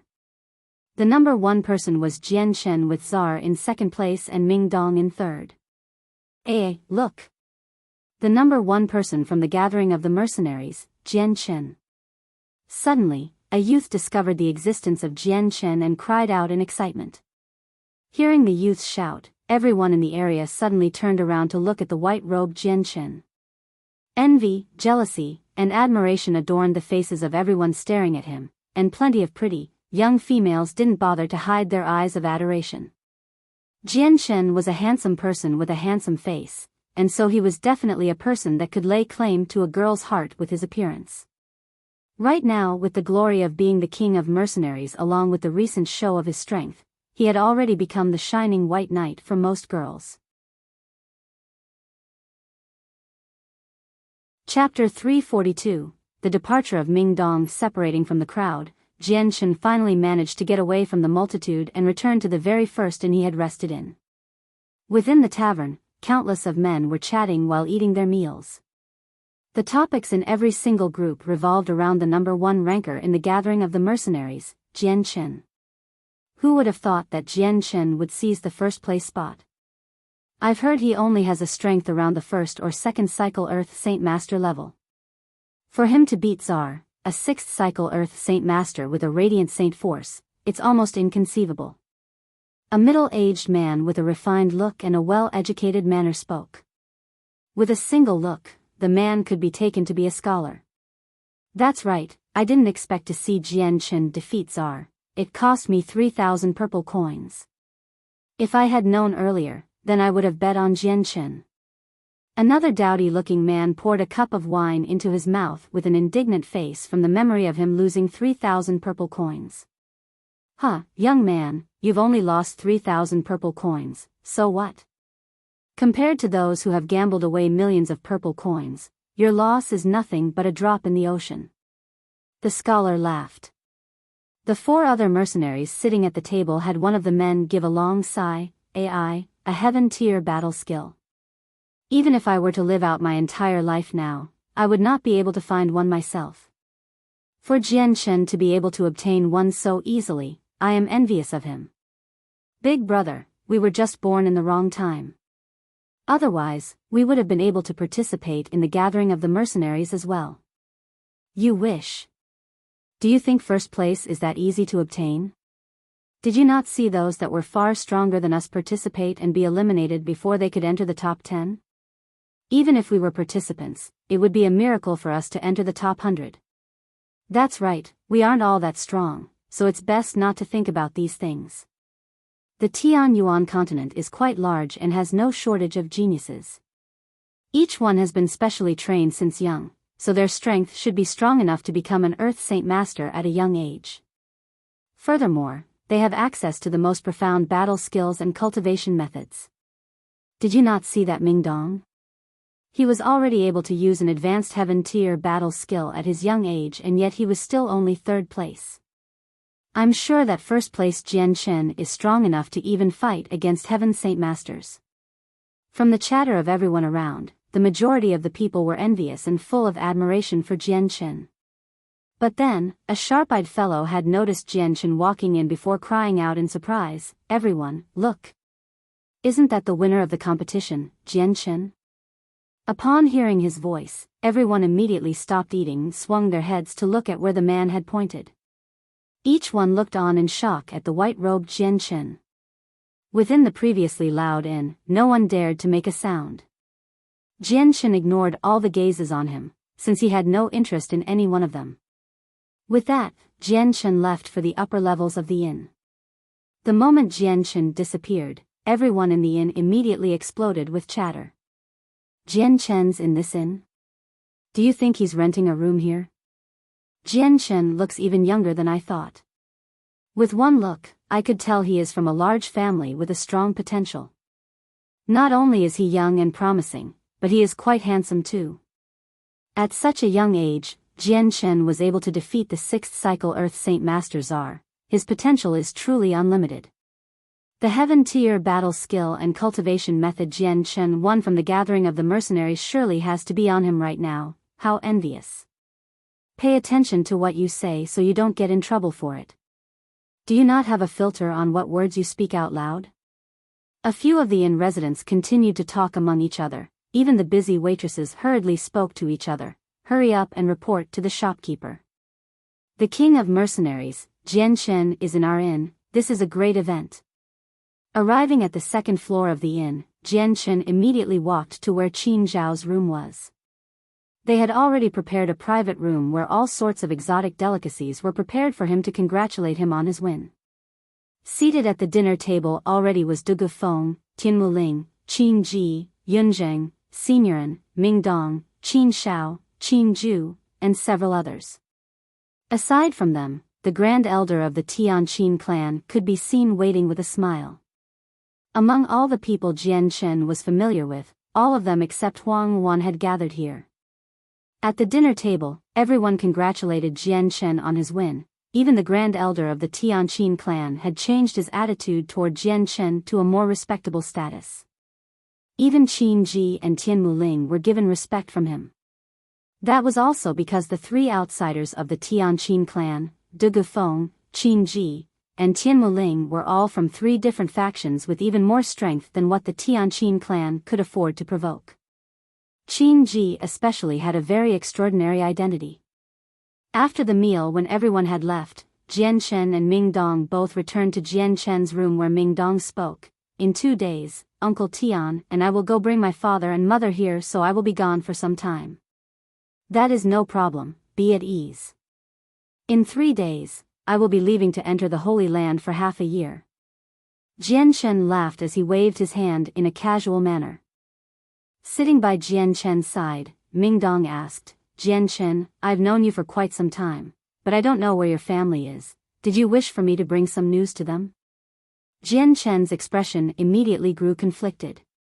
Some thoughts hidden away in his brain were brought out by this question. I've left my home for a good amount of time by now, but I don't know whether or not my mother is faring well. There is also my elder brother Changyang Hu and second sister Changyang Mingyue, who have both cared for me always. Changyang Mingyue surely must have married by now. What a shame that I wasn't able to attend the ceremony. Jian Chen thought dejectedly. At this thought, he had suddenly realized just how much he desired to return home and see his family once more. It had been far too long since he had left his home. Seeing the dejected Jian Chen, Ming Dong had an indescribable look in his eye. From Jian Chen's expression, he could see that something was weighing down on him. Placing a hand on Jian Chen's shoulder, Ming Dong spoke lightly, Jian Chen, what's wrong? If there's any trouble, go ahead and tell me. I, Ming Dong, will definitely find a way to help you. If I can't, then I will definitely ask Uncle Tian to. Ming Dong's words had shaken Jian Chen awake from his thoughts. Shaking his head, Jian Chen replied, no, there's nothing, I'm just remembering some old memories, that's all. Jian Chen needed power to deal with the Huayan sect. Although he knew that asking Ming Dong and Uncle Tian for help would easily resolve the matter, and probably touch upon the crisis Jessan Kingdom was currently facing as well, Jian Chen did not wish to go about this route. The Huayan sect had forced him to run away from his home when he was only 15 years old. To Jian Chen, this had carved an unforgettable amount of hatred for them into him. Jian Chen desired to finish this affair with his own power. He did not want any outside power to help him with his revenge. With a mental sigh, Jian Chen took the heaven-stolen fortune out from his space ring and said, Ming Dong, your house isn't that far away from the Jessan Kingdom, so I hope that during your return trip, you could hand this over to Changyang Ba of the Changyang clan in Lore City. Originally, Jian Chen planned on giving the Advanced Heaven Tier Battle Skill 9 Cloud Movement to Ming Dong to give to the Changyang clan, but after some thought, he decided to instead give them the Heaven-Stolen Fortune. This was because a Heaven Tier Battle Skill was far too precious. He was afraid that if news were to spread that an Advanced Heaven Tier Battle Skill was at the Changyang clan, there would be trouble. While the Changyang clan was not weak, they weren't strong enough to protect 2 Heaven Tier Battle Skills, especially since one of them was an Advanced Heaven Tier Battle Skill. So, Jian Chen finally decided to let Ming Dong bring the Heaven-Stolen Fortune back with him because of the special characteristic of the battle skill. When activated, no person would be able to tell that it was a Heaven Tier Battle Skill. This was a battle skill that directly increased one's strength. It was hard to tell that it was anything special, as it could conceal itself very well, unlike other Heaven Tier Battle Skills, which would display astounding power as soon as they were activated. Ming Dong took the Heaven-Stolen Fortune with a serious look as he spoke, Don't worry, Jian Chen. I'll definitely bring this back to Changyang Ba of the Changyang clan. Remember, you must keep that this is a Heaven Tier Battle Skill a secret. Ming Dong's departure was sudden. By the second day, he had left Mercenary City with a respectful farewell. At the same time, Qin Shao, Qin Ju, and the other Tianqin clansmen followed the Grand Elder out of Mercenary City. Although they didn't wait for Tian Zhou, the Grand Elder had concluded that Tian Zhou must have met an unexpected situation, and with only a sad sigh, he said no more about the matter. He knew that gathering tokens within the isolated space was the goal, and even if he found out that Tian Zhou had been killed by someone, he would not be able to find them. Even De Gufeng had said farewell to Jian Chen as he took the ruler armament along with some other elders out of Mercenary City, leaving only Jian Chen behind. Because Jian Chen would be residing within the Holy Land for half the year, he had already dispatched Seniorin and Yunzheng on a mission for the Flame Mercenaries. They were to go to the Jessan Kingdom and ensure that the Changyang clan would be given assistance. Although the distance from here to the Jessen kingdom was quite large, this would not be a problem for the two. Chapter 343, The Matchless Heavenly Enchantress. By now, the inn that Jian Chen was residing in had a long red banner waving overhead. Written on it in fancy calligraphy was a single line of words not only congratulating Jian Chen for becoming the king of mercenaries, but it also notified everyone this inn was the inn he was staying at. Not only did it praise Jian Chen, but it also served to be an advertisement for the inn, improving its reputation. The owner of the inn had valiantly waived all of Jian Chen's expense and treated him as if he were the king of a nation. This type of respect was completely new to Jian Chen, and many times he thought that he had swapped lives with someone else. The gathering of the mercenaries was coming to a close, making the topic of Jian Chen being the king of mercenaries an extremely popular one. Since the owner of the inn proudly stated who was staying at his inn, the entire mercenary city had learned that Jian Chen was currently residing at the Take a Smell Inn. Many people began to draw close in hopes of observing Jian Chen or with some other goal in mind. Therefore, many of them had reserved a room in the inn to stay close by. In short, the shrewd owner of the inn had transformed his inn into an almost legendary one within Mercenary City. With his identity in his place of residence revealed, Jian Chen encountered many people arriving at his room, offering all sorts of invitations. In the end, Jian Chen couldn't help it anymore and barred his room shut. At the same time, he notified the owner that he required a few days to cultivate and did not want to be bothered. He forbid anyone from disturbing him, else he would move inns. The owner of the inn had been terrified by Jian Chen's words. It was with great difficulty that he managed to have such a deity stay at his inn. How could he let Jian Chen leave so easily? With that, he immediately agreed to Jian Chen's request and had some of the hired hands blockade the entire area for Jian Chen so that no one would be able to enter. Even a Heaven Saint Master was forbidden access. After all, this was Mercenary City, meaning not a single person would dare retaliate. Within the confines of his own room, Jian Chen poured all his efforts into understanding the illusionary flash. Although he had already grasped the basics of it, he hadn't mastered the introductory steps. The illusionary flash was exceptionally profound and was even more complex to understand than the heaven's stolen fortune. After a few days, Jian Chen had made very little progress, but with his speed he still managed to make a significant advancement. As Jian Chen's comprehension of the illusionary flash grew deeper and deeper, he began to feel that if he were to truly master the battle skill, then he would be able to flash forward large distances at a terrifying speed. 3 days passed by quickly. A member of the Mercenary City ruling party came forward to find Jian Chen before respectfully asking him to come out. Jian Chen followed the youth to a plaza near a palace-like building where he met another resolute-looking middle-aged man waiting for him. Honored Jian Chen, I, Elder Feng, have been commanded to guide you, please follow me. The middle-aged man spoke respectfully as he led Jian Chen to a space gate. Honored Jian Chen, you must travel through this space gate to get to the other side, the elder is waiting for you. The man spoke. With a word of thanks, Jian Chen stepped through the space gate. Jian Chen already had a good understanding of Mercenary City, so when he heard that he needed to travel through a space gate, he no longer found it strange since he was used to it already. With a flash of light, Jian Chen arrived on the other side of the space gate where a garden filled with sweet-smelling flowers could be seen. 50 meters ahead, 2 white-robed elders were sitting there playing chess. Jian Chen recognized both of the elders. One of them was the elder who had provided all of the tokens at first and had been the referee for the finals. The other member was the elder who had been cleaning the armory. Taking a look around, Jian Chen realized that he was standing in an ocean of flowers where countless of butterflies could be seen floating around. The place seemed as if it was a rare paradise on earth. Aside from the 2 elders, there was no one else around. Jian Chen had no idea what he should be doing, so he walked toward the elders slowly with light steps. Finally arriving close to the chess-playing elders, Jian Chen waited patiently for them to finish without a word. The 2 elders had serene looks on their faces as they concentrated completely on the chess game while completely ignoring Jian Chen's existence. After waiting for almost 2 hours, the 2 elders finally finished their game with helpless expressions. So it was a draw again? Elder Hui, it seems that even after deciding on a chess game, a decision was still not easily made. The elder who had been in the armory laughed as he began to place the chess pieces back in a box. The one called Elder Hui had a bitter smile on his face as well. That's right, while we don't have much to decide between when it comes to winning or losing, it is still a tough choice.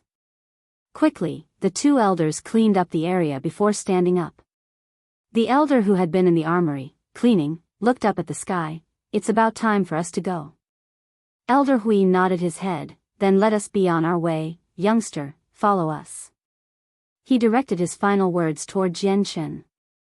Yes, senior. Jian Chen hurriedly cupped his hands in response.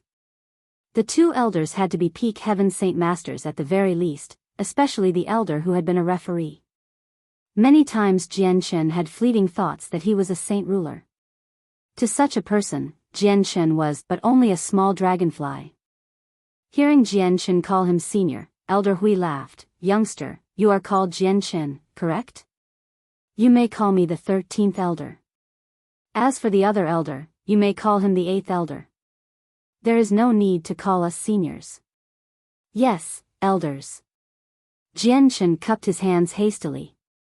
At the same time, he had been shocked to hear that there was at least 18 elders within Mercenary City.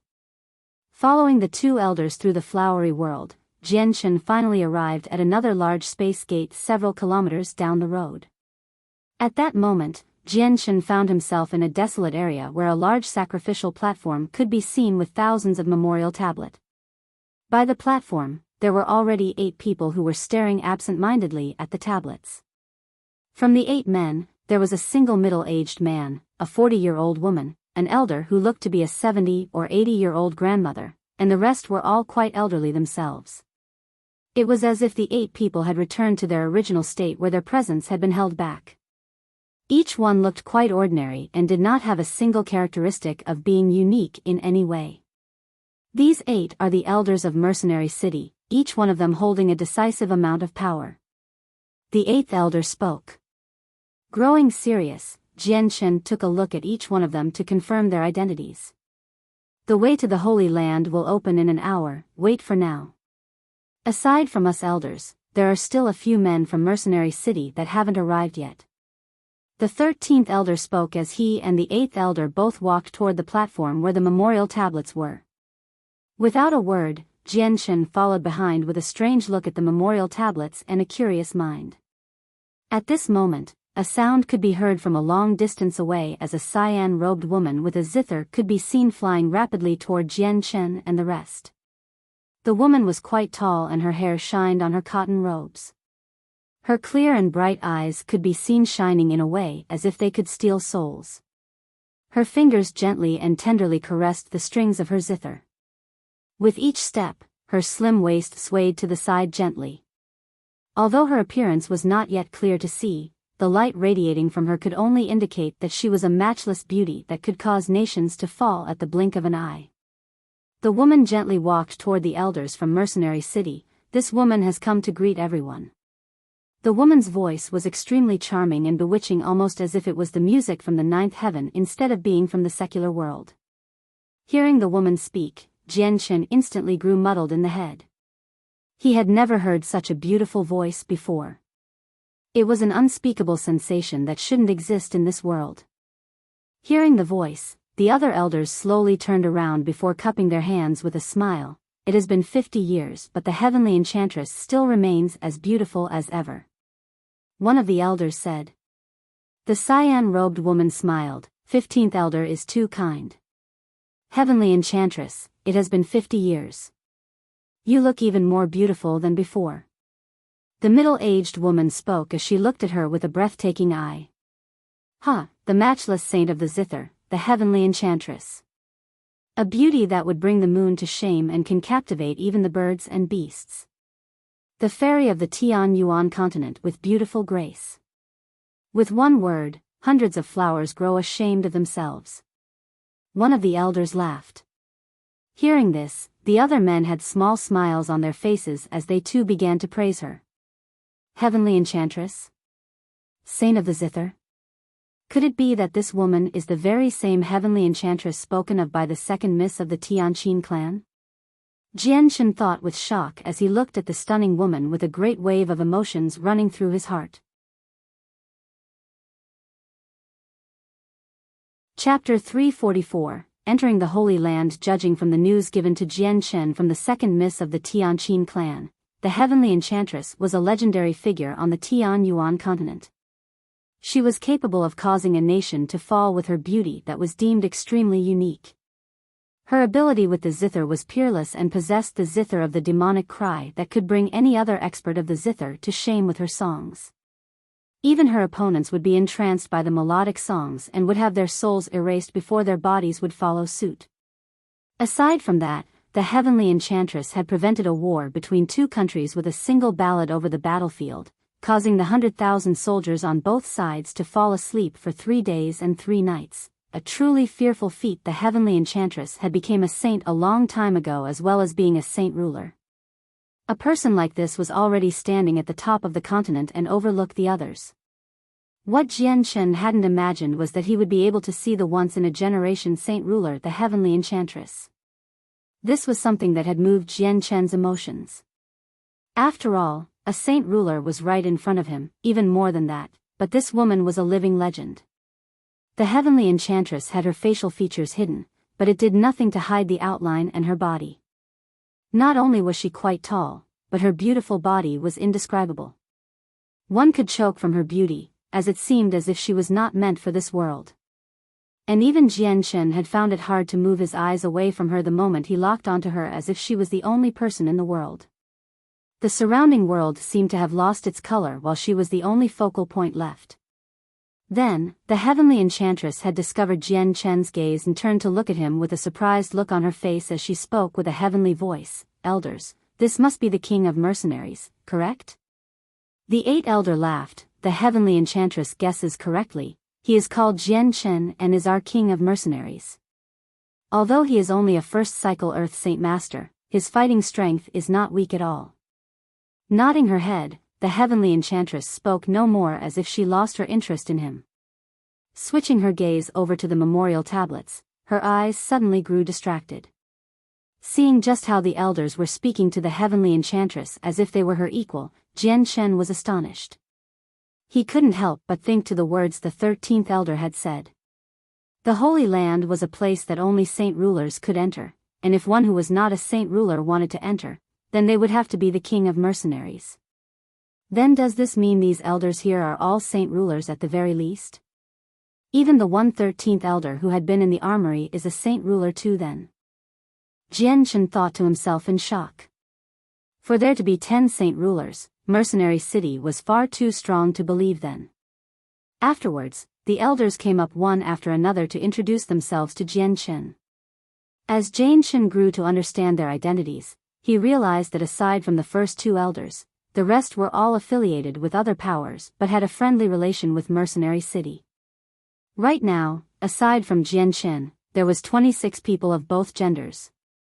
The vast majority of the people there were past the age of 70, but there were still a few 40-years-old men. Yet, the person with the most attention was the heavenly enchantress, who stood within a group of people that made her seem as if she was the crane amongst the chickens. Right now, there was still 1 more hour remaining when another person had flown through the air and joined with everyone else. This person was a youth who wore an expensive-looking white robe. His age was about 20 years old. He was also extraordinarily handsome on a scale far different than Jianchen. However, while he was handsome, his face had a slight feminine aspect to it, while Jianchen had a masculine expression. The youth had a smiling expression that emitted light as he walked towards the heavenly enchantress and cupped his hands together. "Heavenly enchantress, it has been 50 years, yet you've grown even more beautiful than before." The youth spoke as if infatuated, with eyes that did nothing to show his adoration for her. The heavenly enchantress' eyes narrowed as a look of disgust could be seen. Not even looking at the youth, she spoke, "I thank Bijian Wang for his compliments." As if ignoring the attitude the heavenly enchantress was showing towards himself, the youth walked towards the heavenly enchantress with an infatuated expression towards her as he spoke once more. "Heavenly enchantress, we've known each other for 200 years by now. when will you invite me to your 3 sacred isles for a tour? I've heard that the 3 sacred isles is a paradise on earth without any strife and only a group of harmonious fishermen. This place has long since distanced itself with war as well. I've long since awaited for such a place. I, Bijian, have not fought for so long for such a reason.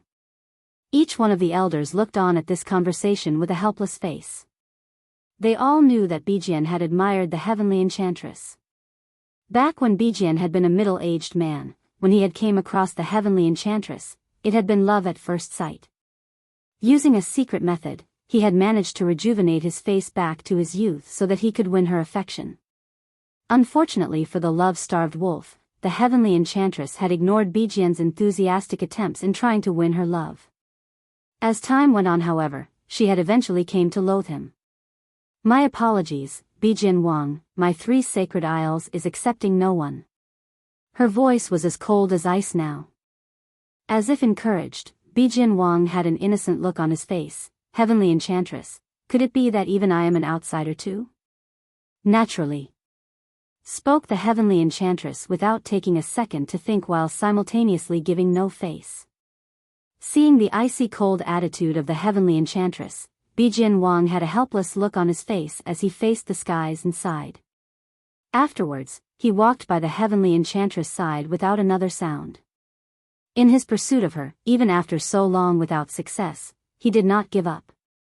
At that moment, the space on the platform suddenly began to tremble as a large amount of energy could felt gathering slowly within. The time has come, the Holy Land is about to open. An elder of Mercenary City spoke.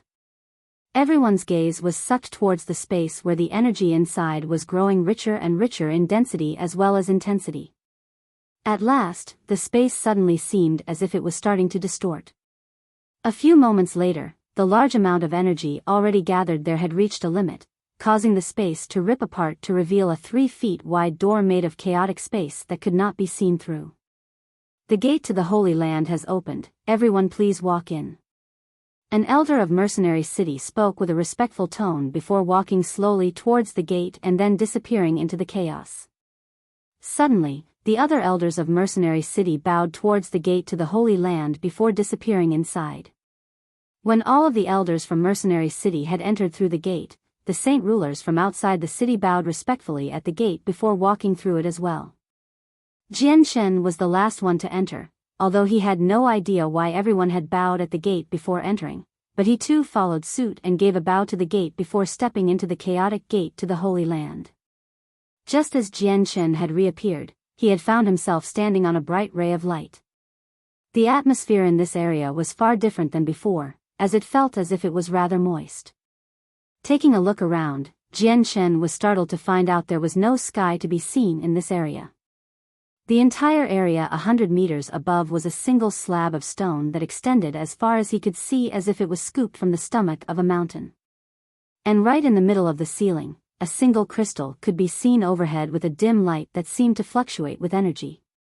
The 8th elder walked up to Jian Shen's side, prompting Jian Shen to ask in wonder, 8th elder, is this the Holy Land?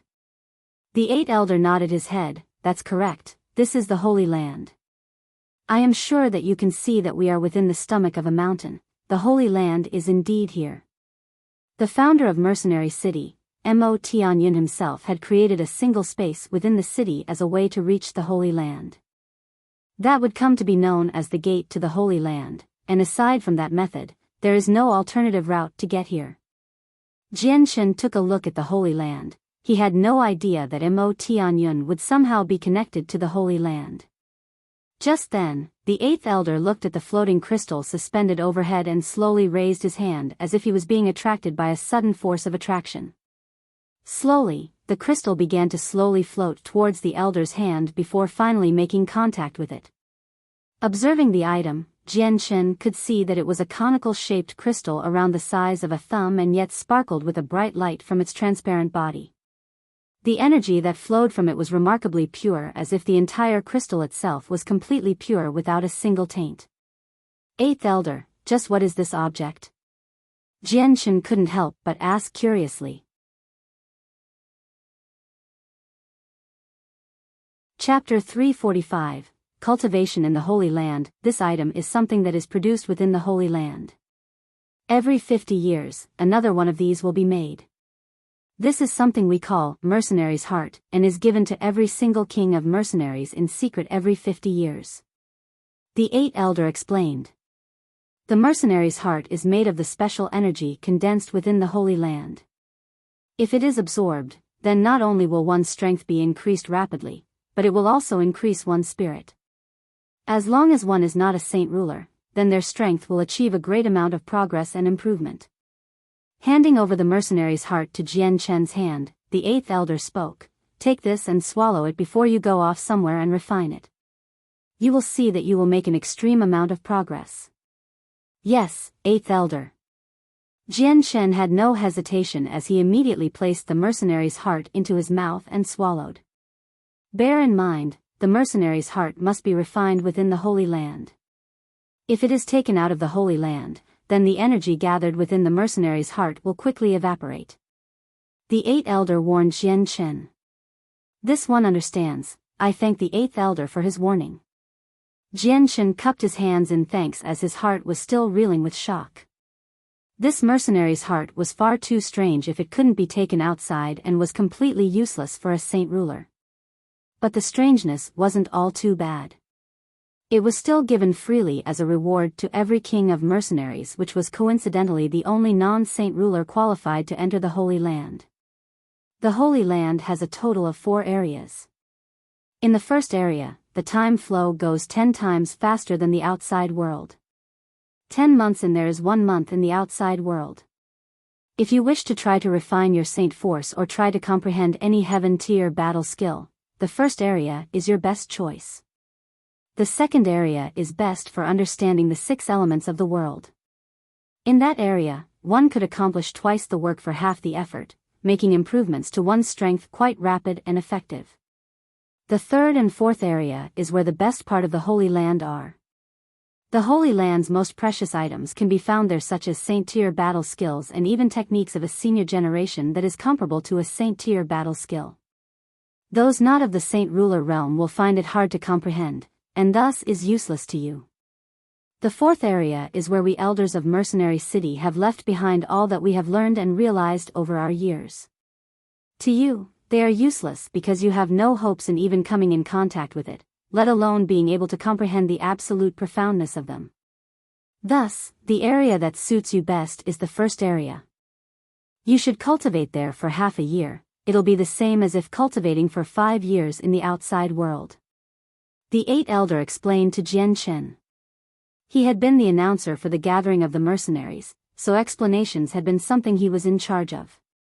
He had a responsibility to explain matters regarding the Holy Land clearly and did not treat Jian Chen with any special consideration. After he had finished talking, the 8th elder left Jian Chen's line of sight, leaving him the only person around. Taking an observation of the place around himself, Jian Chen had noticed that the other 20 elders had already disappeared from sight, so that he was the last person here. Not wanting to squander any of his precious time, he heeded the 8th elder's words and began to travel for the first area so that he could begin refining the mercenary's heart. The very moment that Jian Chen had entered the first area, Jian Chen felt that the space within this place was completely abnormal, that made his body feel quite unsuited for, as if the area was objecting to Jian Chen's presence. This must be the first area where time goes 10 times as fast. Jian Chen thought to himself as his feet continued onwards and took him to the abyss, where he could feel the energy density grow even heavier. As soon as Jian Chen had reached the deepest parts of this place, he took a look around only to see a cyan-robed person sitting 50 meters away. It was the heavenly enchantress. Standing from afar, Jian Chen couldn't help but look at her back, which concealed not a single part of her stunning body. With only a smallest amount of hesitation, Jian Chen slowly walked towards the heavenly enchantress. As he drew 30 meters closer, Jian Chen suddenly felt the energy in the area suddenly grow richer as it pulled towards the heavenly enchantress body. The speed in which it was being pulled increased, and without any explanations, Jian Chen knew that the area the heavenly enchantress was in was the core of the first area. Jian Chen stopped 10 meters away from her before sitting down. While he knew that the closer he got to where the heavenly enchantress was, the richer the energy would be, but at the same time, he did not dare to get too close to her. Senior, the Holy Land's Saint Tier battle skill and other cultivational insights left behind by our predecessors, why haven't you gone to find them? Jian Chen asked the heavenly enchantress with confusion. With so many saint rulers here, a Saint Tier battle skill and the insights from those of generations past was an undeniable treasure. But the heavenly enchantress had decided to come to this first area to refine her saint force, unlike the others. But the heavenly enchantress continued to sit down with her eyes closed as if she hadn't heard Jian Chen at all. After half a day of waiting without a response, Jian Chen had figured that an expert of the saint ruler would be extremely arrogant and would not even stoop down to a level where they would waste words with an earth saint master.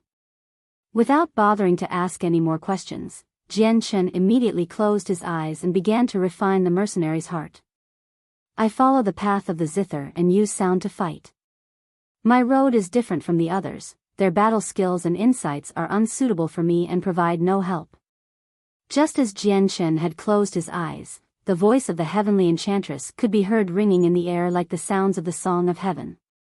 Flashing open his eyes, Jian Chen realized that the heavenly enchantress had still not yet moved from her spot, but a cyan-colored mist had blocked his line of sight.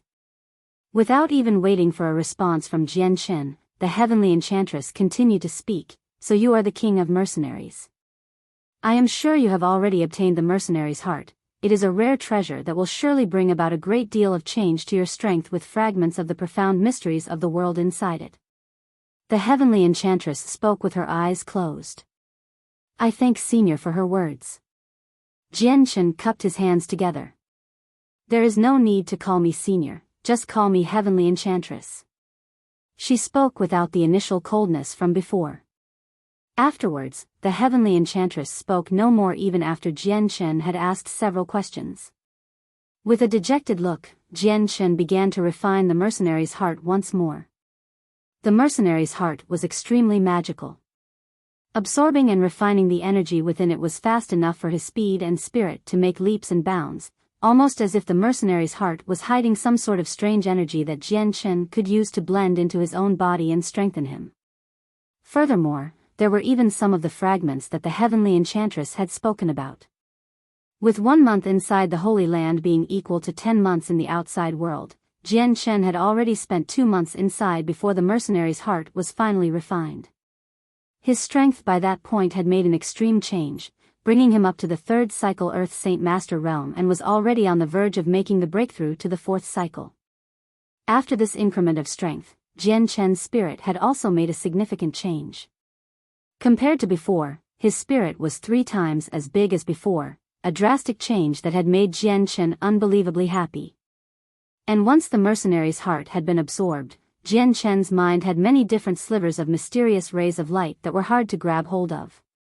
These rays of light were seemingly the profound mysteries of the world, yet at the same time, they were also something different, causing Jian Chen to feel confused. Although Jian Chen could understand that these were the fragments that the heavenly enchantress had talked about, he still couldn't fully understand it. It could be said that he had a mysterious treasure but was unable to find the key to unlock it and comprehend the secrets within. 2 months later, Jian Chen had opened his eyes once more only to see the heavenly enchantress still in the same place with her eyes closed as well. Standing up, Jian Chen had completely refined the mercenary heart and had now wanted to take a look at the other 3 areas. Leaving without a sound, Jian Chen had arrived at the 2nd area which had 6 different caves. Each cave was different and had 6 different types of elements: light, dark, fire, earth, water, and wind. Deciding upon the light attribute cave, Jian Chen saw that the inside of the cave was extraordinarily bright, giving a sensation of dryness. It was almost as if the sunlight had been intensified within this cave, but unlike the normal rays of light, the light here was giving him a painful sensation almost as if the light was trying to kill him. Within the light-filled cave, Jian Chen could feel an abundance of radiant saint force. Radiant Saint Masters were majestic within the Tian Yuan continent since they could use the Radiant Saint force to heal the injuries of others. Some of the stronger Radiant Saint Masters could even bring a person back to life and violate the natural order of the heavens. This type of Radiant Saint Master would be by no means a weak individual. On the other hand were the radiant warriors who were given the nicknames of being undying. Radiant warriors were filled with radiant saint force and were exceedingly rare. Although they could control the radiant saint force, they followed the way of the hegemon, which contrasted against the radiant saint master's way of the king. They could only heal themselves and could not heal anyone else. Radiant warriors were also able to use their radiant saint force to harm others as an attack. If used on their own bodies, it would heal them, but if used on someone else, it would cause damage instead. Thus, in terms of healing, they were not equal to a radiant saint master.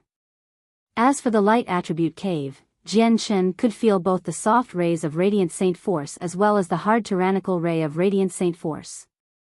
So with the harsh rays of light stabbing into his body, Jian Chen would naturally feel a sharp stabbing sensation. Not only could light help men, but it could also kill them. Chapter 346, Saint Tier Battle Skill. Jian Chen was a radiant saint master and not a radiant warrior in that regard. A radiant saint master succeeded in using their spirit to augment and strengthen their control over the radiant saint force in the world to heal those that needed it. A radiant warrior cultivated like any other cultivator in order to fight and improve their own strength. Spirit was secondary to them since it was absolutely unrelated to improving their strength. Thus, the light attribute cave would not be extremely effective for him since he wasn't a light attributed cultivator. A radiant saint master and radiant warrior had only a slight difference in name, but they walked two different paths of cultivation. One focused on the spirit and the other focused on saint force. He quickly left the light attributed cave. Jian Chen knew that the light attributed element inside was meant for people to comprehend, but it would not serve him any use. Not only that, but he couldn't handle the painful stinging sensation. Afterward, Jian Chen visited the other caves. Aside from some small increase in his understanding, since his inner saint force had no attribute, he felt no connection to any of the caves. Quickly, Jian Chen arrived at the third area, which was a single huge mountain wall. There were 8 abnormally large caverns positioned on the cave walls. While most of the caves were located very high up on the wall, the lowest cave was only 30 meters high. The highest one was over 100 meters up, reaching almost to the top of the cave. The entire wall was as smooth as a shiny mirror with no footholds, meaning that those without strength would find it impossible to climb. Above the entrances to these caverns were a few words. The very first cavern had the words, Second Heavenly Layer Saint King Yunyang Woody's Remnants. The top 3 caves had the words, Ninth Heavenly Layer Saint King Tian Qinyu's Remnants. Ninth Heavenly Layer Saint King Shui Wuya's Remnants. Ninth Heavenly Layer Saint King Lungxi Shishuan. Jian Chen's eyes swept across the caves with awestruck fascination. These 8 caves all held the remnants of Saint Kings. The topmost 3 caves had even housed Saint Kings at the 9th heavenly layer. Could it be that all of these Saint Kings were from Mercenary City? Jian Chen muttered. It was only now that he realized the power he had seen in Mercenary City was the tip of the iceberg. Mercenary City towered over the Tian Yuan continent for countless of years as the pinnacle city. Not only did they have several Saint Ruler experts, but they also had some Saint King overseers. This type of colossal power was akin to a ferocious war beast that no one had the possibility of killing. Suddenly, Jian Chen couldn't help but think back to when he was in that isolated space collecting tokens for the competition. When he had been in the shrine, Ming Dong's uncle Tian had been a Saint Ruler 5,000 years ago. Could it be possible for him to have made a breakthrough to become a Saint King after so long? Or maybe even a Saint Emperor? Since he had been residing within the isolated space along with the place used for the competition, could he too be a member of Mercenary City? Sucking in a deep breath, he slowly started to try and calm himself down. With a single leap, he landed within the lowest cavern. The passageway within the cavern was quite long and curvaceous. After walking about 300 meters, Jian Chen finally arrived at a dead end, which was a single spacious cave around 50 meters in width. There wasn't any sources of light, but what should have been a dark cave somehow was bright. Similar to the light outside. But the source of this light could not be found, giving this cave another sense of mystery. All around the cave were various paintings of men. Each painting was almost lifelike, and in each painting, the person drawn within seemed to be performing some sort of graceful movement. Within the center of the cave, 3 men were sitting idly while staring at the paintings with a stiffness similar to that of a statue. Not a single hair could be seen moving, and within the 3 of them, Jianchen recognized the 13th elder. Could it be this painting portrays one of the legendary Saint-Tier battle skills? Jianchen thought. Walking toward the 3 men, he followed suit and began to stare fixedly at the painting. But after half a day, he had failed to understand anything from the painting. Jianchen, how did you come to be here? Did the 8th elder not tell you to stay at the first area to cultivate? Suddenly, Jianchen could hear the wizened voice of the 13th elder who spoke with shock. 13th elder, I was only taking a look around. I heard from the 8th elder that the 3rd area had a Saint-Tier battle skill. Could this painting be it? Jianchen asked. Since he was afraid of disturbing the other 2 men, Jianchen spoke in a quiet voice. Correct, this is indeed a Saint-Tier battle skill. Since you are here, I presume that you have seen the other caverns. This is one of the riches of Mercenary City. In total, there are 8 Saint-Tier battle skills, the equivalent to the 8 senior elders of Mercenary City. Each one of them reached the Saint King realm, and these Saint-Tier battle skills were created by them. The 13th elder spoke. 13th elder, with these paintings all depicting a Saint-Tier battle skill, I don't see anything for cultivation methods, just why is that? Jianchen asked with confusion. A Saint-Tier battle skill is different from a Heaven-Tier battle skill. There are no cultivation methods, each advancement from this point on is dependent on oneself. The use of a Saint-Tier battle skill is to draw upon the energy of the world. So to comprehend and understand a Saint-Tier battle skill, one must be a Saint Ruler at the very least. That is because once one makes the breakthrough to become a Saint Ruler, they will begin to understand the profound mysteries of the world and grasp the energy of the world. Jianchen, a Saint-Tier battle skill isn't something that you can understand right now. You are merely wasting your time here. Hurry on back to the first area and cultivate. You are the king of mercenaries for this time's gathering of the mercenaries. Wait until you become a Saint Ruler and come back for the next gathering of the mercenaries to enter the Holy Land once again. The 13th elder spoke. I thank the 13th elder for his kind intentions. I had only wished to see this Saint-Tier battle skill, and even though I was unable to understand it, I was still able to further my insights. Jianchen smiled. It is up to you. You only have half a year's time, I hope you treasure it wisely. The elder said before turning away. Jianchen kept calm and looked back toward the first painting. Now that he knew that these paintings were Saint-Tier battle skills, his attitude toward them changed completely. He no longer looked at them with a simple gaze and instead began to look at them intently so that not even the expressions were neglected. As he looked at each and every movement within the diagrams, Jianchen would occasionally feel a small revelation appear within his mind. It was as if he were on the verge of understanding something but was unable to grasp the final step and grew confused once more. Seeing just how each one of these movements and forms had some sort of secret, Jianchen was unable to completely understand just what was the purpose, leaving him quite vexed. With each observation, Jianchen could feel his thoughts grow more and more chaotic as he felt his mind expand. It was almost as if his head had become a constantly expanding balloon, and since he couldn't bear the air expanding within, his head was hurting badly. Jianchen knew that this Saint-Tier battle skill was the cause, therefore he immediately turned away and sat on the ground. He tried to think of nothing, emptying his mind of everything as he fell into a deep meditation.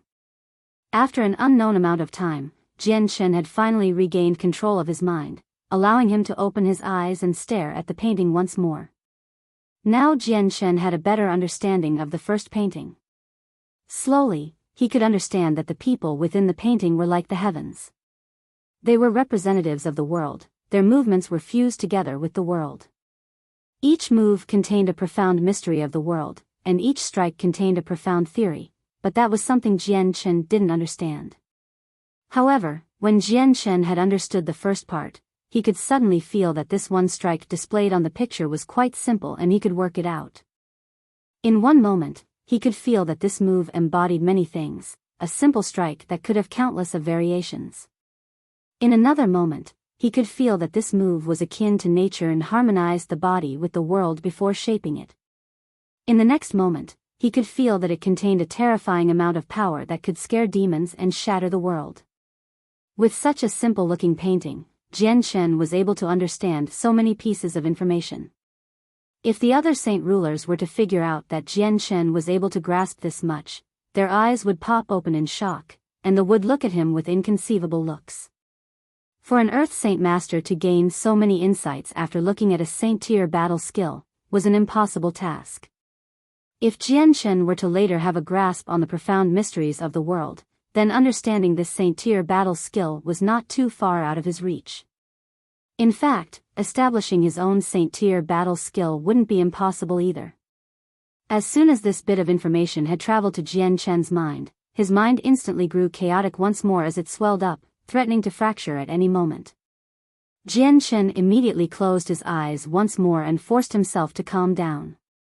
After calming down, Jian Shen methodically inspected the paintings over and over again.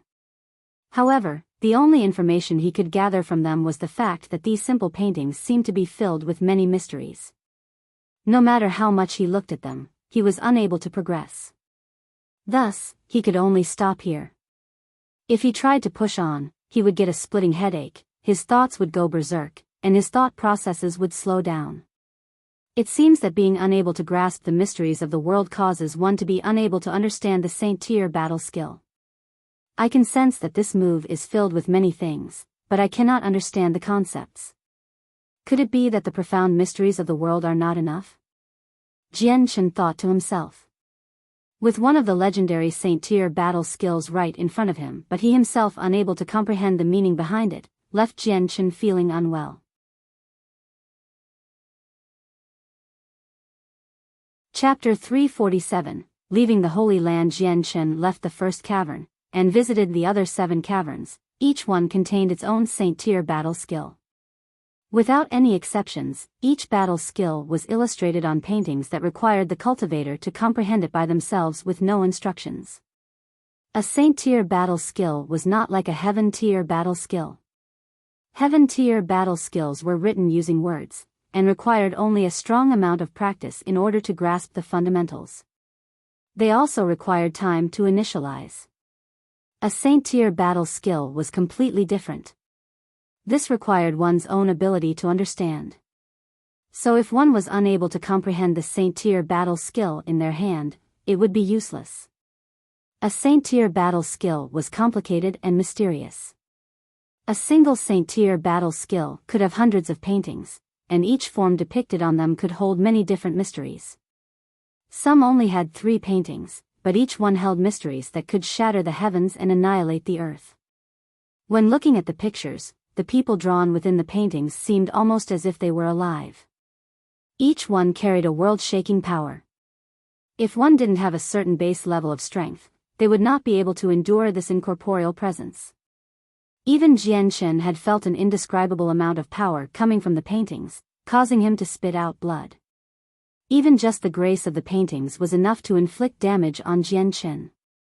After such an event, Jian Shen had a stronger understanding of Saint-tier battle skills. He knew what realm he was currently in, and that this Saint-tier battle skill was beyond his level. If he were to never become a saint ruler or grasp the profound mysteries of the world, then the time he had spent trying to understand the Saint-tier battle skills would all be for naught. Leaving the 3rd area, Jian Shen arrived at the 4th. The 4th area was simply a large study room with a table and chairs. Bookshelves could be seen everywhere with books filling up each shelf, bound with the animal leather of magical beasts. There was a strange energy that filled the area, attempting to prevent the books from corroding with time. These books were filled with insights from the previous generations of cultivators. While Jian Shen wouldn't be able to benefit much from them now, he could still memorize them. Then, he would be able to think back to them when his own comprehension was better. In the blink of an eye, Jian Shen had spent 3 months within the 4th area. Jian Shen had spent the entire time reading the insights from every single area possible within the realm of cultivation. While it was of no use to him now, they would come in handy later. During the days within the fourth area, Jian Shen had also tried to establish his foundation even more. The experiences within the books he had read were many, and the amount of insights he could still glean from them were plenty. Those under the Heaven Saint Master realm would absorb the vital energy of the world to increase both their saint weapon and personal strength, but there was a barrier from the Great Saint Master to Earth Saint Master realm. If one succeeded in crossing the barrier, then they would become like the dragon, but if they failed, they would degenerate to a cripple who couldn't cultivate. Cultivating as an Earth Saint Master was an extremely simple task with no complications. As long as one reached the 6th cycle Earth Saint Master level, one could make the breakthrough to become a Heaven Saint Master by the usage of the world's vital energy. With a small step, they would become a Heaven Saint Master. Heaven Saint Masters were able to fly through the air with the use of their inner saint force to levitate. With the world's energy, they could fly through the air without much of a drain to themselves. So, if one wanted to be a Heaven Saint Master, it was necessary to have a grasp on the vital energy of the world. The last part he grasped was the threshold to become a saint ruler. Although making the breakthrough to become a saint ruler wasn't as perilous as becoming an Earth Saint Master, the chances of making the breakthrough were many times harder. That was because if one wanted to make the breakthrough to become a saint ruler, they must have a fundamental grasp of the profound mysteries in the world. There were many secrets hidden within these profound mysteries, and they were the reason why there were so few saint rulers among the Tian Yuan continent. This layer of cultivation was far away from the level Jian Shen was currently at. Leaving the fourth area, Jian Shen still had another month left in the Holy Land. During this final month, he had planned on going back to the first area to continue his cultivation for what would be equivalent to 10 months of actual time. Arriving at the first area, the heavenly enchantress was still sitting in her original spot without any signs of moving. Sitting 10 meters away from her so as to not disturb her, Jian Shen sat down with 2 Class 5 monster cores. Although the energy within this area was quite rich, the energy within a Class 5 monster core was denser. Now that he was a peak 3rd cycle Earth Saint Master, he was only a small hop away from the 4th cycle. The energy within the Holy Land is different from the outside world. The energy in here contains fragments of the profound mysteries of the world. Although they are minuscule, they should still provide a large amount of help to you. Just as Jian Shen had taken out his Class 5 monster cores, the heavenly enchantress' heavenly voice could be heard once more. Pausing in shock, Jian Shen didn't think that the Holy Land's energy would contain the mysteries of the world. Cupping his hands to signify his thanks to the heavenly enchantress, he put the Class 5 monster cores back into his space belt and began to cultivate once more with the energy from the Holy Land. Suddenly, the first area's energy began to rush toward Jian Shen in a frantic craze while Jian Shen continued to accept all of it into his body like water into a whale. At the current pace, his absorption rate was no slower than the heavenly enchantress. With the help of the sword spirits, Jian Shen was able to absorb both the world chi and the energy within the monster core at a rate several times faster than anyone else. Ever since he'd first awakened the sword spirits in Huang Village, they had stopped stealing energy from Jian Shen without his permission. Therefore, the energy was now entirely absorbed by Jian Shen alone. The heavenly enchantress' eyes flew open as she realized just how fast Jian Shen was absorbing the energy. After staring in shock for a few moments, she closed her eyes once more. Half a moment later, Jian Shen's face broke out into a smile in the middle of his cultivation. As expected, he discovered that the energy from the Holy Land was indeed different from that from outside. There were many things he didn't understand mixed into it, like whatever was contained in the strange energy from Mercenary City. These were all impossible for him to comprehend. They seemed like rings of light that flashed in his head fleetingly, unable to be grasped.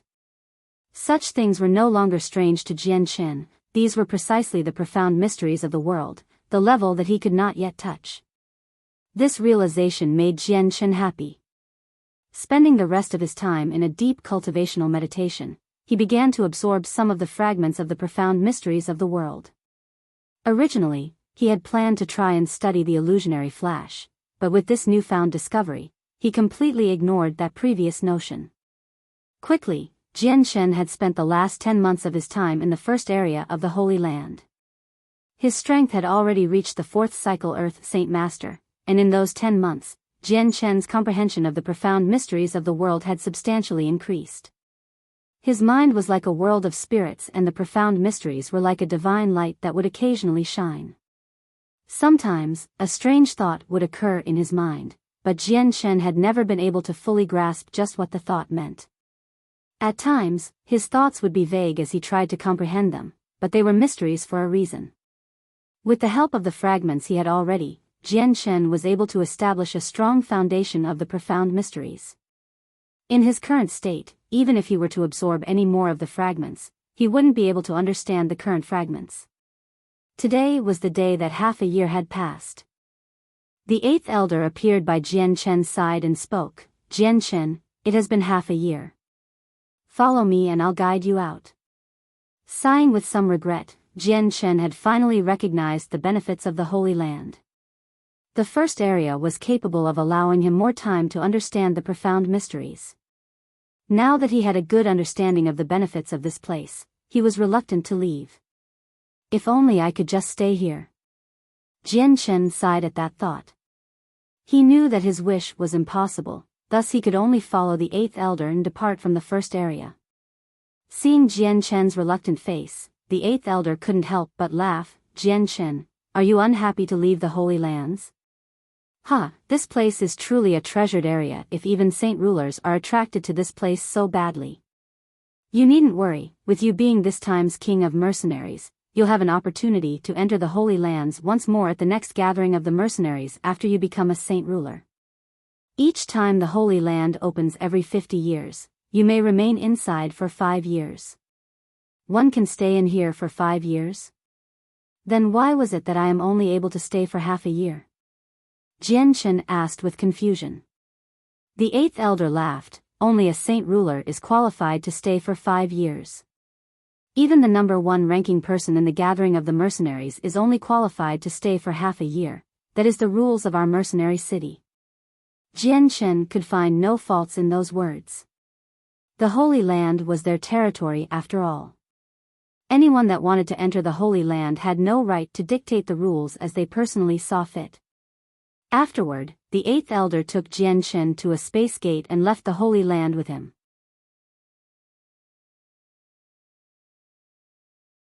Chapter 348, Being watched. Crossing through the space gate, Jian Chen found himself in the flower garden once more.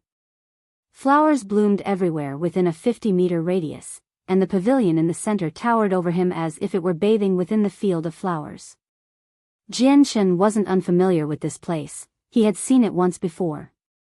This was where he saw the 8th and 13th elder play chess.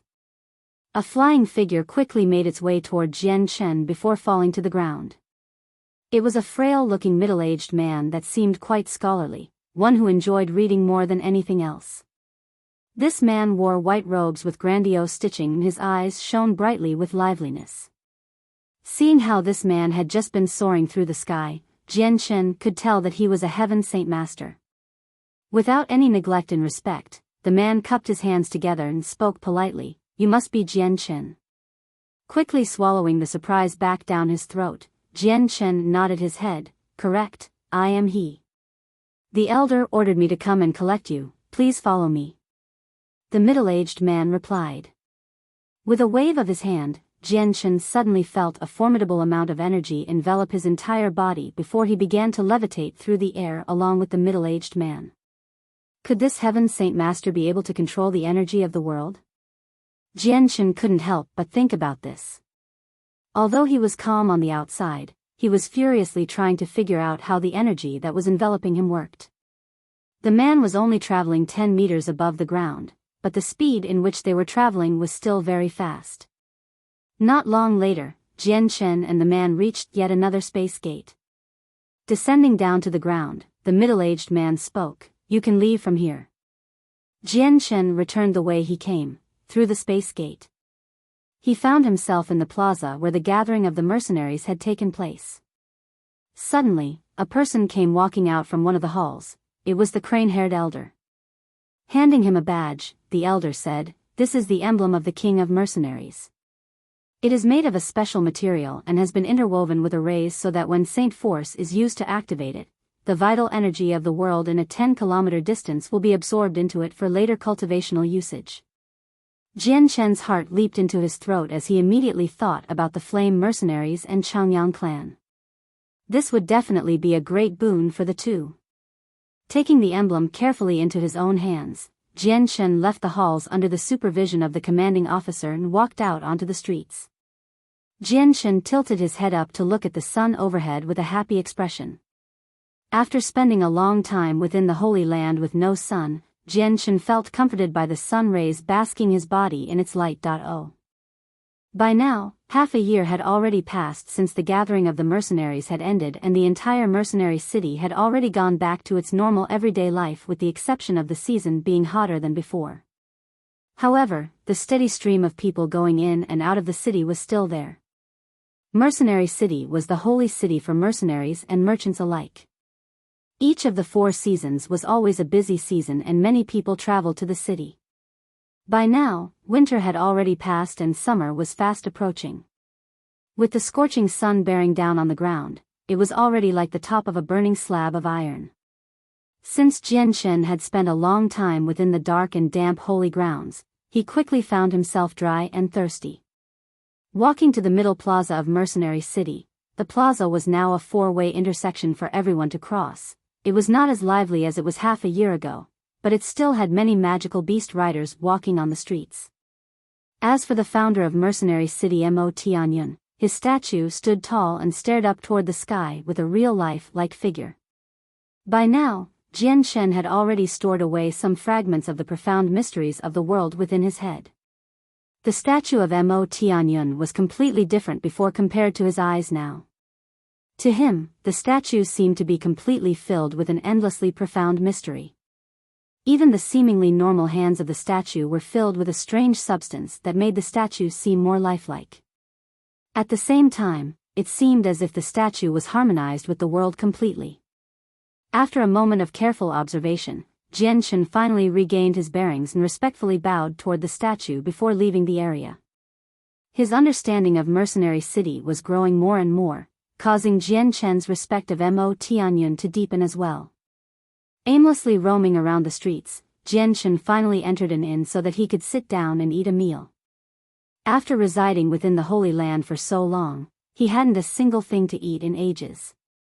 It was already afternoon and past the regular eating time, so the inn was relatively clean with Jian Chen as the only customer. At that moment, 3 other men came walking in before sitting down at a table. "Waitress, some wine and meat over here." Staring at the 3 men, Jian Chen looked back to his own table and decided on what to eat. "Hey Z, just wait until we finish our mission, then our mercenary group will become a B-ranked group." Another man spoke to the black-skinned man who had talked first. The dark-skinned man nodded his head. "Right, we were only a C-ranked group 3 years ago. But 3 years later, we've accomplished many missions and our own merits aren't bad either. Just wait for this mission to be finished, and we will truly become a B-ranked group." The 3 men were seasoned mercenaries. While they ate, they would occasionally talk about other mercenary-related affairs while simultaneously looking at Jian Chen every so often. After some time, Jian Chen had ate and drank his fill. With a satisfied clap, he spoke. "Waitress, is there a room free to stay for the night? I would like to reserve one."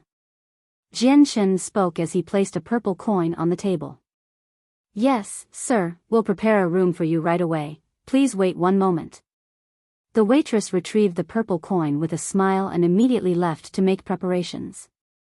With a look toward the 3 other men, Jian Chen had a meaningful smile on his face as he walked over. "Fellow friends, what might your names be?"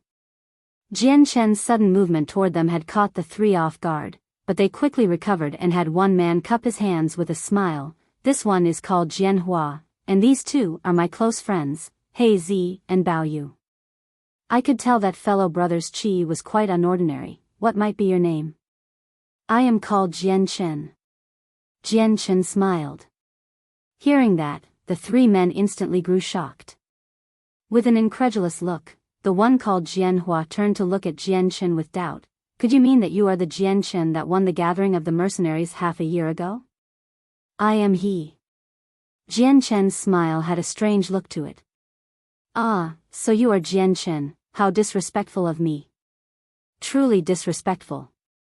Brother Jian Chen's name is a name that is as well known as a thunderclap to the ears. Who would have known that the three of us would be as fortunate to be able to come across Brother Jian Chen today?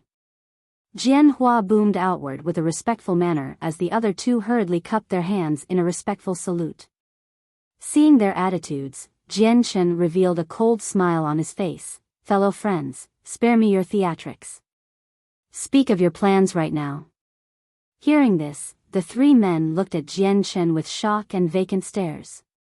Shaking his crew-cut hair-styled head, Jian Hua spoke with confusion. Brother Jian Chen, what are you talking about? Jian Chen snorted. You three have been following me for a good while. Do you think that I wouldn't know? Speak of your purpose. I hate wasting time. Still staring blankly at Jian Chen, Jian Hua could only smile as he continued to speak. Brother Jian Chen is quite the jokester. How would we have followed you? This meeting was a coincidence. If my instinct isn't wrong, then you three are either from the Jita clan or Shi family. Jian Chen's eyes grew cold as his sharp eyes pierced into them with his gaze. The three men continued to stare blankly while Jian Hua forced a helpless smile on his face. Brother Jian Chen, I'm afraid I still don't understand. Might have you mistaken us for someone else? Seeing how their faces didn't seem to be hiding anything, Jian Chen knew that asking any more questions would be pointless. Without wasting any more time, he left for the second floor of the inn. Right as Jian Chen had disappeared, the shocked expressions of the three men instantly grew dark as they leaned close to each other. I didn't think he would be that vigilant. He already spotted us from far away. Jian Hua whispered. What should we do now? He Zi asked. What else could we do? Let's report back to the elder. Afterward, the three men placed a purple coin down and left the inn at a fast pace. Within a grand-looking inn, the furious expression of an elder stared at the three men in front of him as he pointed and shouted curses at them. Useless. Absolutely useless. All I see is a pile of garbage right in front of me. You've let the person you were trailing see you. Just what use are you for other than eating? These three men were Jian Hua, He Zi, and Biyao. Each one of them had a pale face as they shivered in fear and didn't dare to utter a single sound. Elder, this isn't our fault. Our target was already extremely careful and far too powerful. Otherwise, we wouldn't have been noticed. Jian Hua spoke with a quavering voice of fear in hopes of placating the elder's anger. At that moment, the doors to the room opened as another elder came walking in. Upon seeing the three men in front of him, the new-coming elder narrowed his eyes and spoke. Fourth elder, what happened? These three pieces of garbage were easily detected by Jian Chen after his return from the Holy Lands. With their presences being detected, all of our plans have now gone up in smoke. The fourth elder exploded with anger as he swore once more.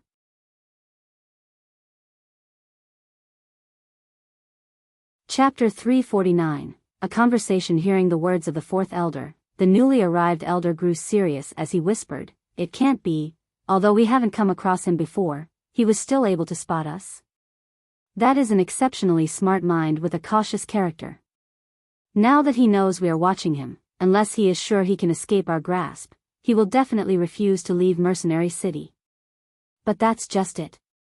Our plans were to wait for Jian Chen to leave Mercenary City before we come and reclaim our items.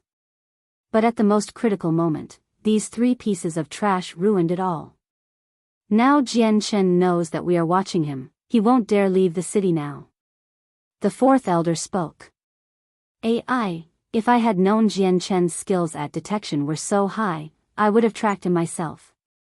Now that the situation is like this, it's quite troublesome. If Jian Chen continues to stay within Mercenary City, then we won't be able to make a move at all. The elder spoke with a sigh. Third elder, you are the intelligent one, what should we do in this case?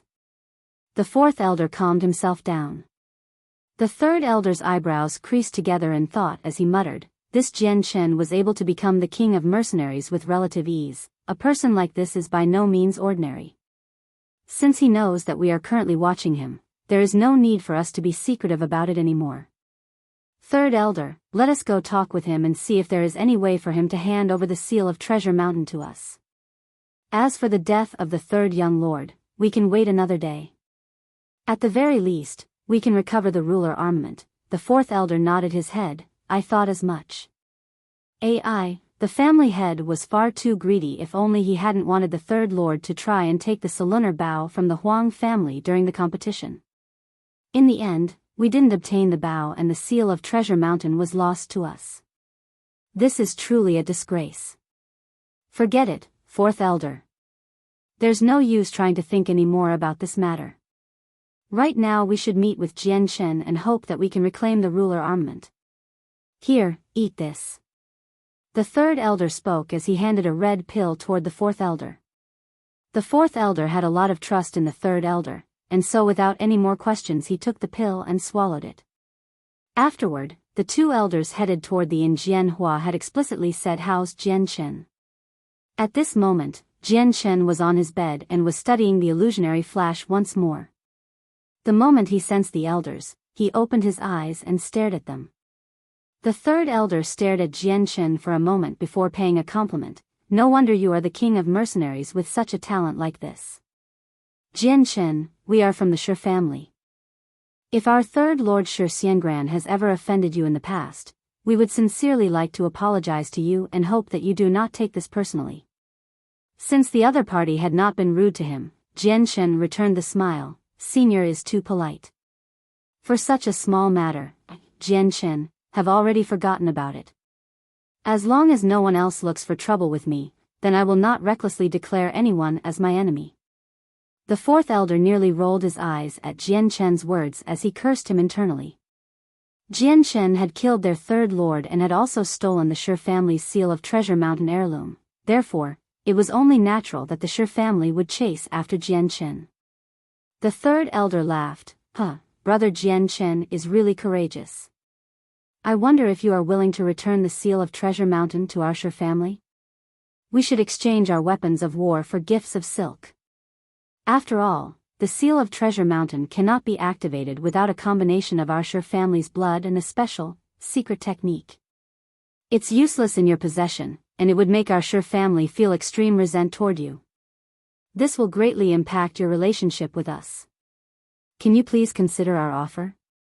Naturally, if you are willing to return the seal of Treasure Mountain, then we will naturally give you fair compensation for it. The third elder's words were sweet to hear and he held no ill intent behind them. Even his tone had been calm and cordial without any sense of anger. Unfortunately, Jian Chen knew better than to believe his words and sighed in disappointment. I'm afraid to disappoint seniors, but the seal of Treasure Mountain has already been handed to someone else and is no longer within my possession. Jian Chen's words caused the two elders to reveal horrified expressions as the third elder tried to keep the calm look on his face. What? The seal of Treasure Mountain is no longer on you? Is that true? When I entered the Holy Land, I gave the seal of Treasure Mountain to Qin Ji, so it is no longer on me. Jian Chen spoke. You hoodlum. To give away such a precious treasure as if passing a gift, you ruffian. Are you not afraid of death? The treasure of the Shi family, just how could you give it away? The fourth elder exploded with a furious rage as he pointed at Jian Chen with a quivering finger. If it were not for Mercenary City, he would have long since tried to strangle Jian Chen. The third elder's expression grew dim as his eyes gained an unholy light to them. Then, while he was thinking, he suddenly spat out a mouthful of blood and began to write on the air with his blood, forming a complicated-looking array after some time. With an explosive shout, the third elder pressed against the core of the formation, Seal of Treasure Mountain, return. As soon as he spoke, Jian Chen's expression grew startled as he felt the Seal of Treasure Mountain within his space ring suddenly begin to tremble and shake as if trying to separate itself from the space ring. Jian Chen's heart skipped a beat. He hadn't thought that there would be such a summoning skill. Fortunately, the attractive force was not all that strong, otherwise Jian Chen was afraid that the space ring would be unable to hold it in. Jianchen clenched the space ring tightly so that the seal of Treasure Mountain wouldn't escape. The bloody formation slowly began to grow faint before disappearing from view completely. However, the third elder who had drawn the formation grew pale in the face. It would appear that this secret skill had used up a lot of his energy. Jianchen, you cannot deceive us, it is still within your possession. You should hand it over to us so we may return home without any further conflict. The third elder's expression was weaker than before, but the honest face was still there. As it was now, Jianchen didn't bother to hide any more secrets and spoke, "Seniors, you should go home. Are you certain that you will not return the seal of Treasure Mountain? It will only bring you more trouble." The third elder asked Jianchen once more for confirmation. "That is not your business to worry about." Jianchen didn't plan to return the seal of Treasure Mountain. In fact, he would rather give it to someone else rather than return it to the Shi family. He knew that even if he were to give it back, the family would still not forgive him. He was already well experienced in matters like this. The third elder sighed before taking out an embroidered pouch. "Jianchen, do you know what this is?" When Jianchen didn't answer, the third elder continued to speak. "This is a poison I spent a dear sum of money to purchase from a friend. Inside is what is known as the 100 Poisons powder. Its poison is extremely toxic and is the amalgamation of hundreds of poisons. It is without flavor or color and can be spread through the air. As long as this poison enters the body, then even a Heaven Saint Master will not escape unharmed. Aside from a specially made antidote, this poison is incurable." Hearing this, even the fourth elder had become surprised. "Third elder, you truly are a mastermind. How admirable, no wonder you had me eat a pill early, that was the antidote." The third elder laughed and nodded his head before looking at Jianchen smugly, confident that he had power over Jianchen's life now. Jianchen also smiled as he looked at the elder. "Third elder, if you could tell me, am I poisoned?" "Correct." The third elder nodded his head. "Jianchen, ever since we entered the room, I used this powder to send poison through the air, spreading it throughout the room. You've already breathed in the poison, but you weren't able to detect it." Unable to stop himself from laughing, Jianchen threw his head up carelessly for a moment before looking back to the indescribable faces of the third and fourth elders. "Third elder, I've neglected to tell you, but my body is immune to many things. Your poison holds no power over me." Jianchen laughed as if he had shared a funny joke. The third elder's face looked as if he had suffered a terrible blow as his expression immediately scrunched up to look rather vicious and ugly-like. Originally, he had thought he had finally cornered Jianchen, but Jianchen had somehow managed to cross the wall he had put up without any effort at all. "Fourth elder, we're going." With a swish of his robes, the third elder returned the powder to his sleeves and turned around. The fourth elder glared coldly at Jianchen. "Youngster, you had best stay within Mercenary City for the rest of your life." With that, the fourth elder left the building. That night, while Jianchen had noticed that there were no more uninvited guests, countless of hidden eyes had started to look at Jianchen around the clock.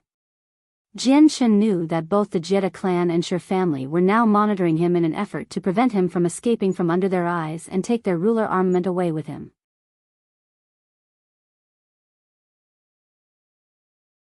Chapter 350, Departing with Ease. As for the Jetta clan monitoring him, Jianchen didn't care at all.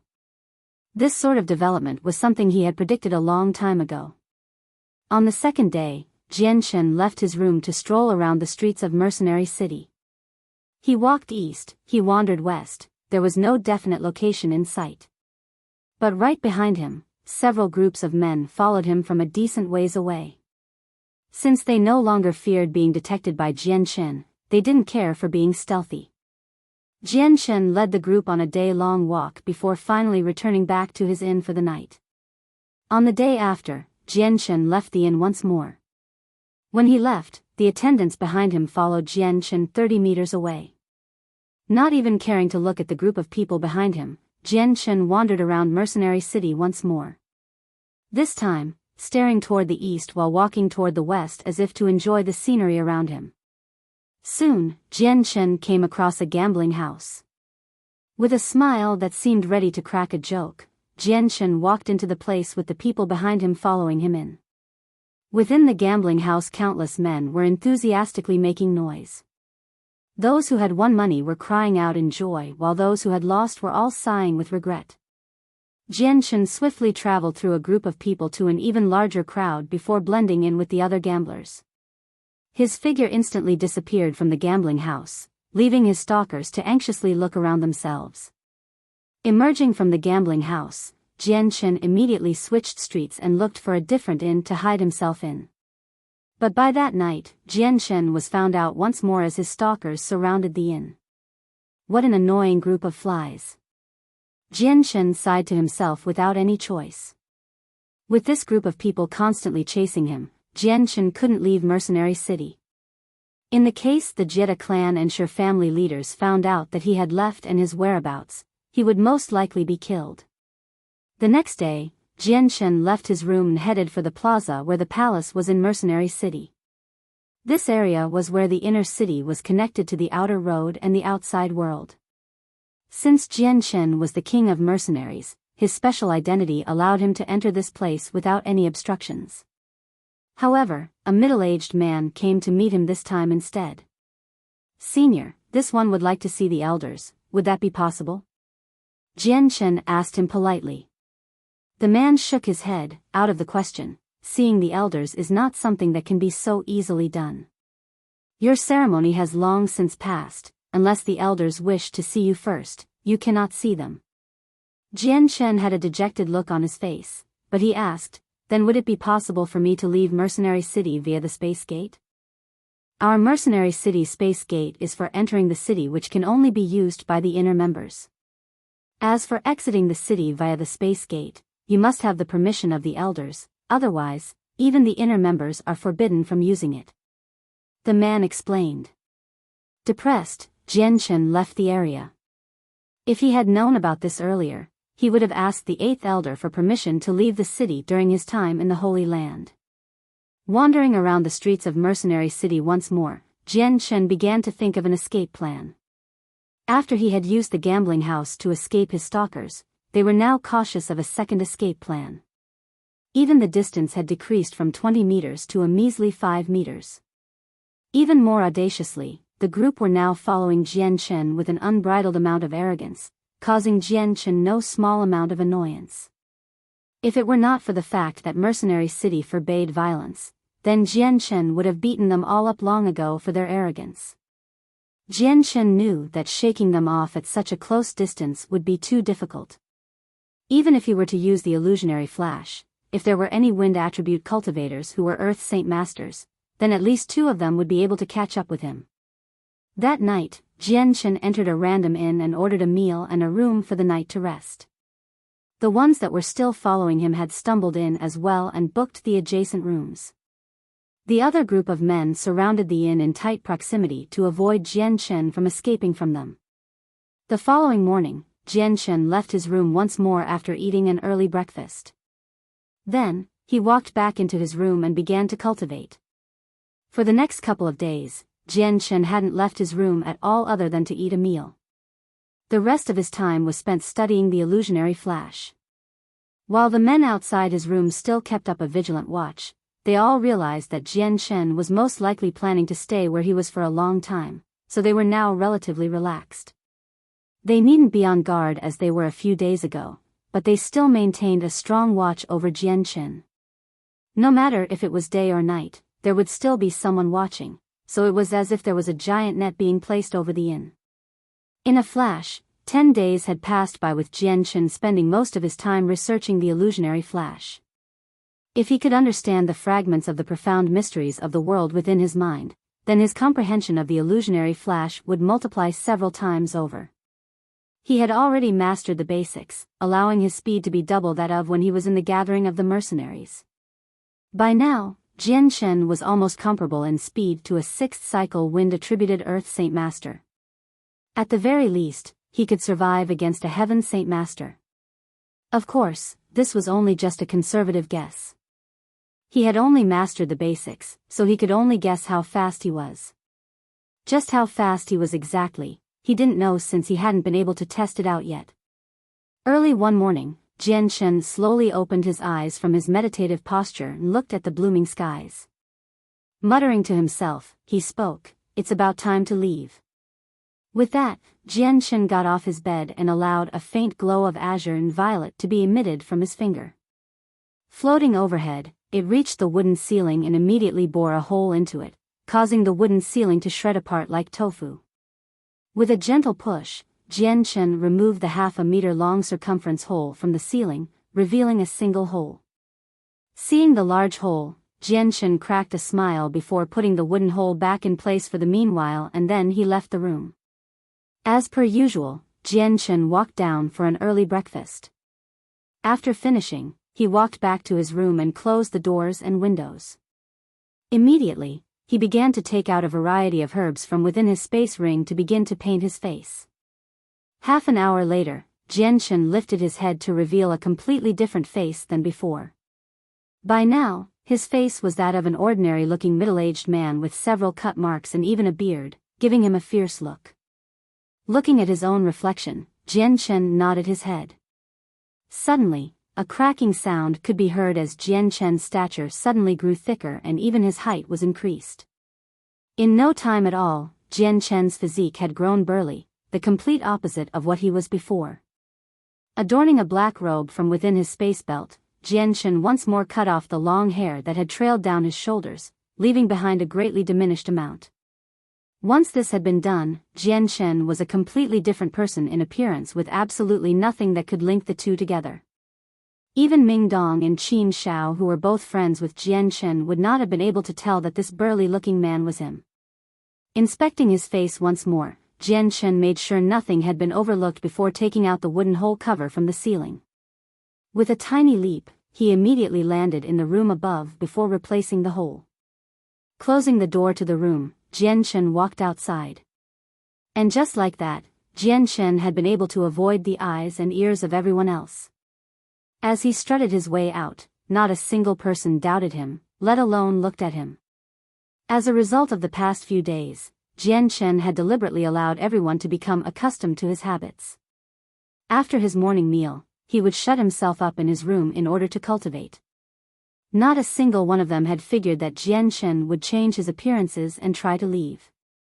Walking onto the streets, Jian Shen walked himself into a bustling inn that had plenty of people already inside.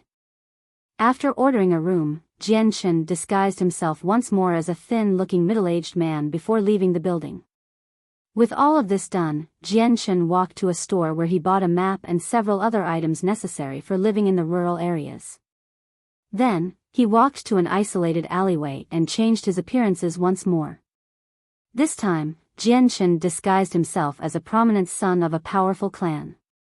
With a wig on his head and a Class 3 magical beast, Jian Shen rode the magical beast toward the merchant's gate outside of the city, where he took a leading position in front of a merchant group that was just getting ready to leave. This way, he was able to make the facade that he was the leader of the caravan group.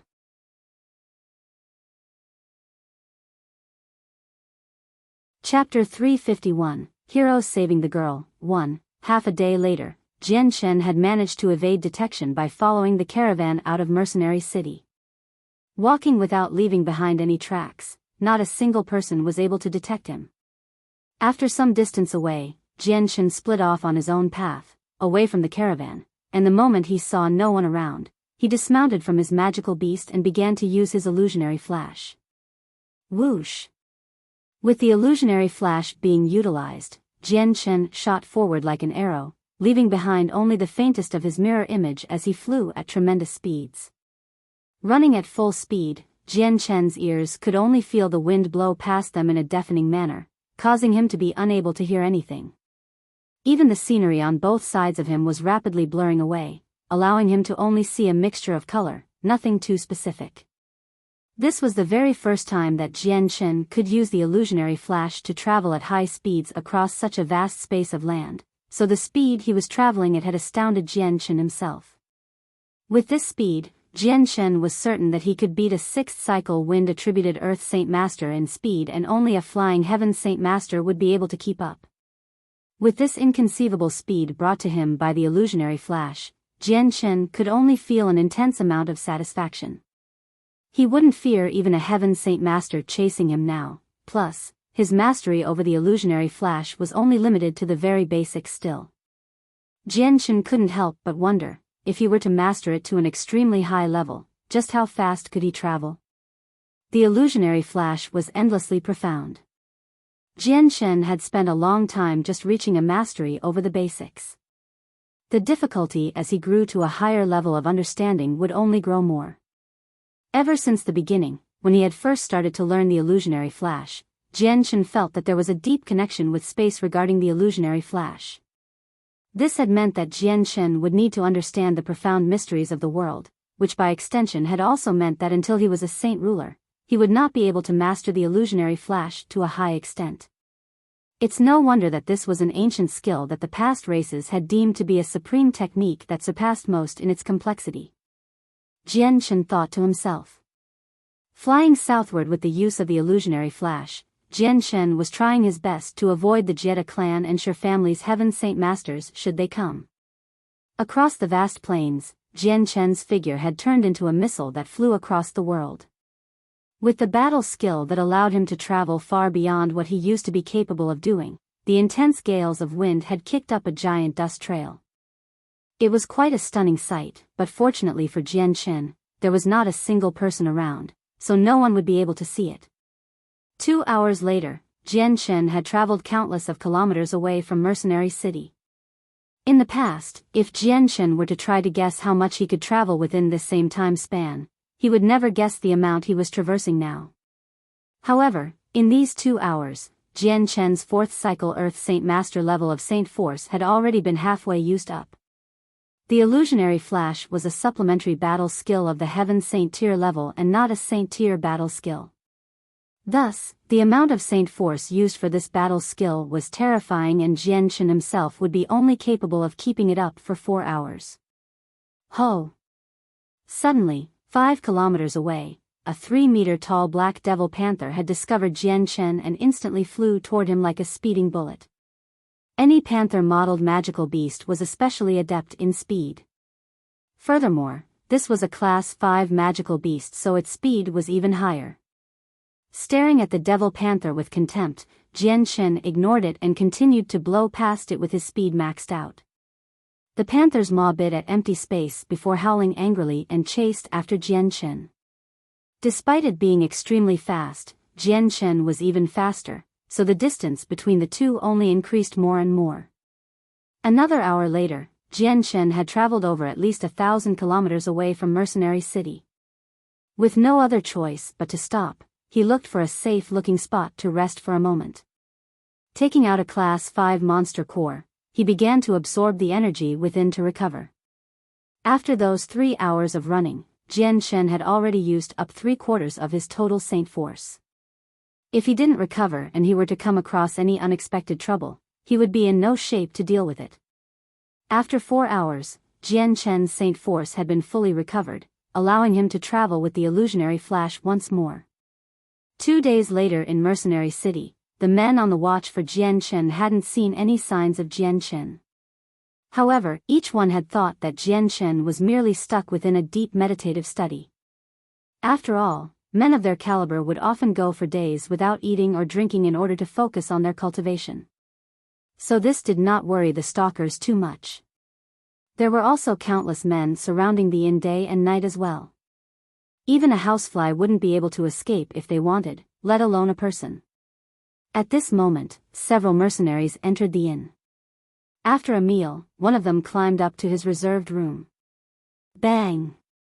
Very quickly, a loud sound could be heard throughout the tavern as a furious person roared from the second story, "Motherfucking bastard, shopkeeper, just what kind of broken inn are you running?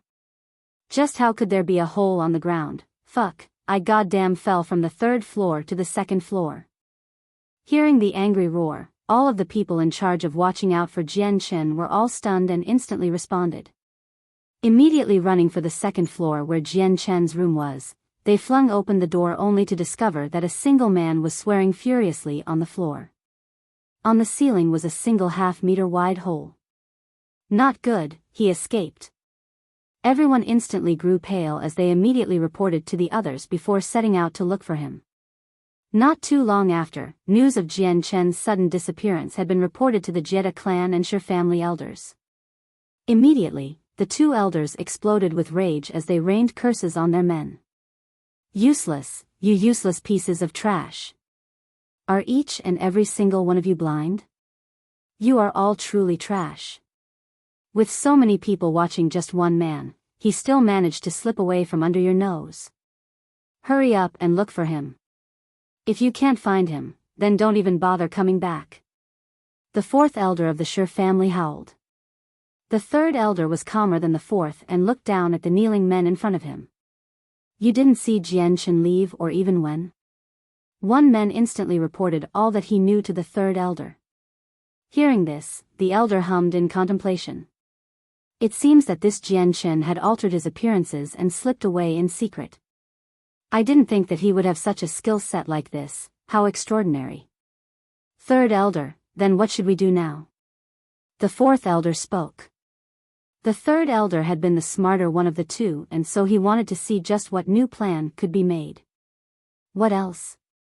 Have everyone start searching for Jian Chen and send news back to the clan so they can send over some help. Then, have someone go and put a bounty on Jian Chen. The third elder spoke.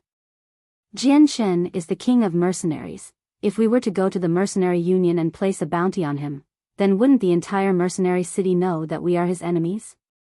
This would reflect poorly on us. The fourth elder was afraid of the repercussions.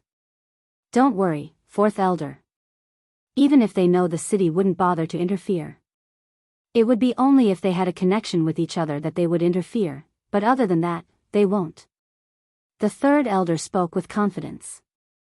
Putting his faith in the third elder, the fourth elder commanded to the others, you've all heard the third elder's words, go and do it. At the same time, the two Jetta clan elders were glaring dangerously at the group of men in front of them. The ones responsible for watching over Jian Chen, a pile of trash. Hurry up and look for him. Hire some men to comb the city, and if you don't find him, then don't ever return. Yes, yes, we will go immediately. The few men all spoke as if hoping to gain amnesty before retreating out of the room. After 2 whole days of constant journeying, Jian Chen had figured that he had already traveled over 10,000 kilometers away from Mercenary City and was now temporarily safe. Within a small brook nearby, Jian Chen began to bathe himself. Then, taking a new set of clothes from his space belt, he changed his appearances once more to resemble an ordinary-looking youth before setting out once more. Because of the tournament, many people knew of Jian Chen, thus, he had no other choice but to change his appearances. Afterward, Jian Chen slowed down his pace. From what he knew of his position on the map, there was another second-class city 100 kilometers away. The sounds of battle could be heard not too far away. Upon closer observation, Jian Chen noticed that it seemed to be a battle royale with around 100 ordinary-looking people riding on horses. Judging from their appearances, they looked to be bandits. The opposing side only had 30 men who were all desperately trying to defend a luxurious-looking caravan. At this sight, Jian Chen couldn't help but think about the time when the boundless bandits had attacked him when he was escaping from the Jessen kingdom. At that moment, Jian Chen had only been a lowly saint and had been driven to the brink of exhaustion by a saint master. At that time, a great saint master had been an unbearably strong expert. But now, several years had passed. Even the strongest of great saint masters was only a horsefly to him, but this still didn't prevent Jian Chen from sighing. You're tuning in to the Biyao's Wuxia Chronicles YouTube channel. Don't forget to subscribe and join us on this journey to catch the most captivating stories.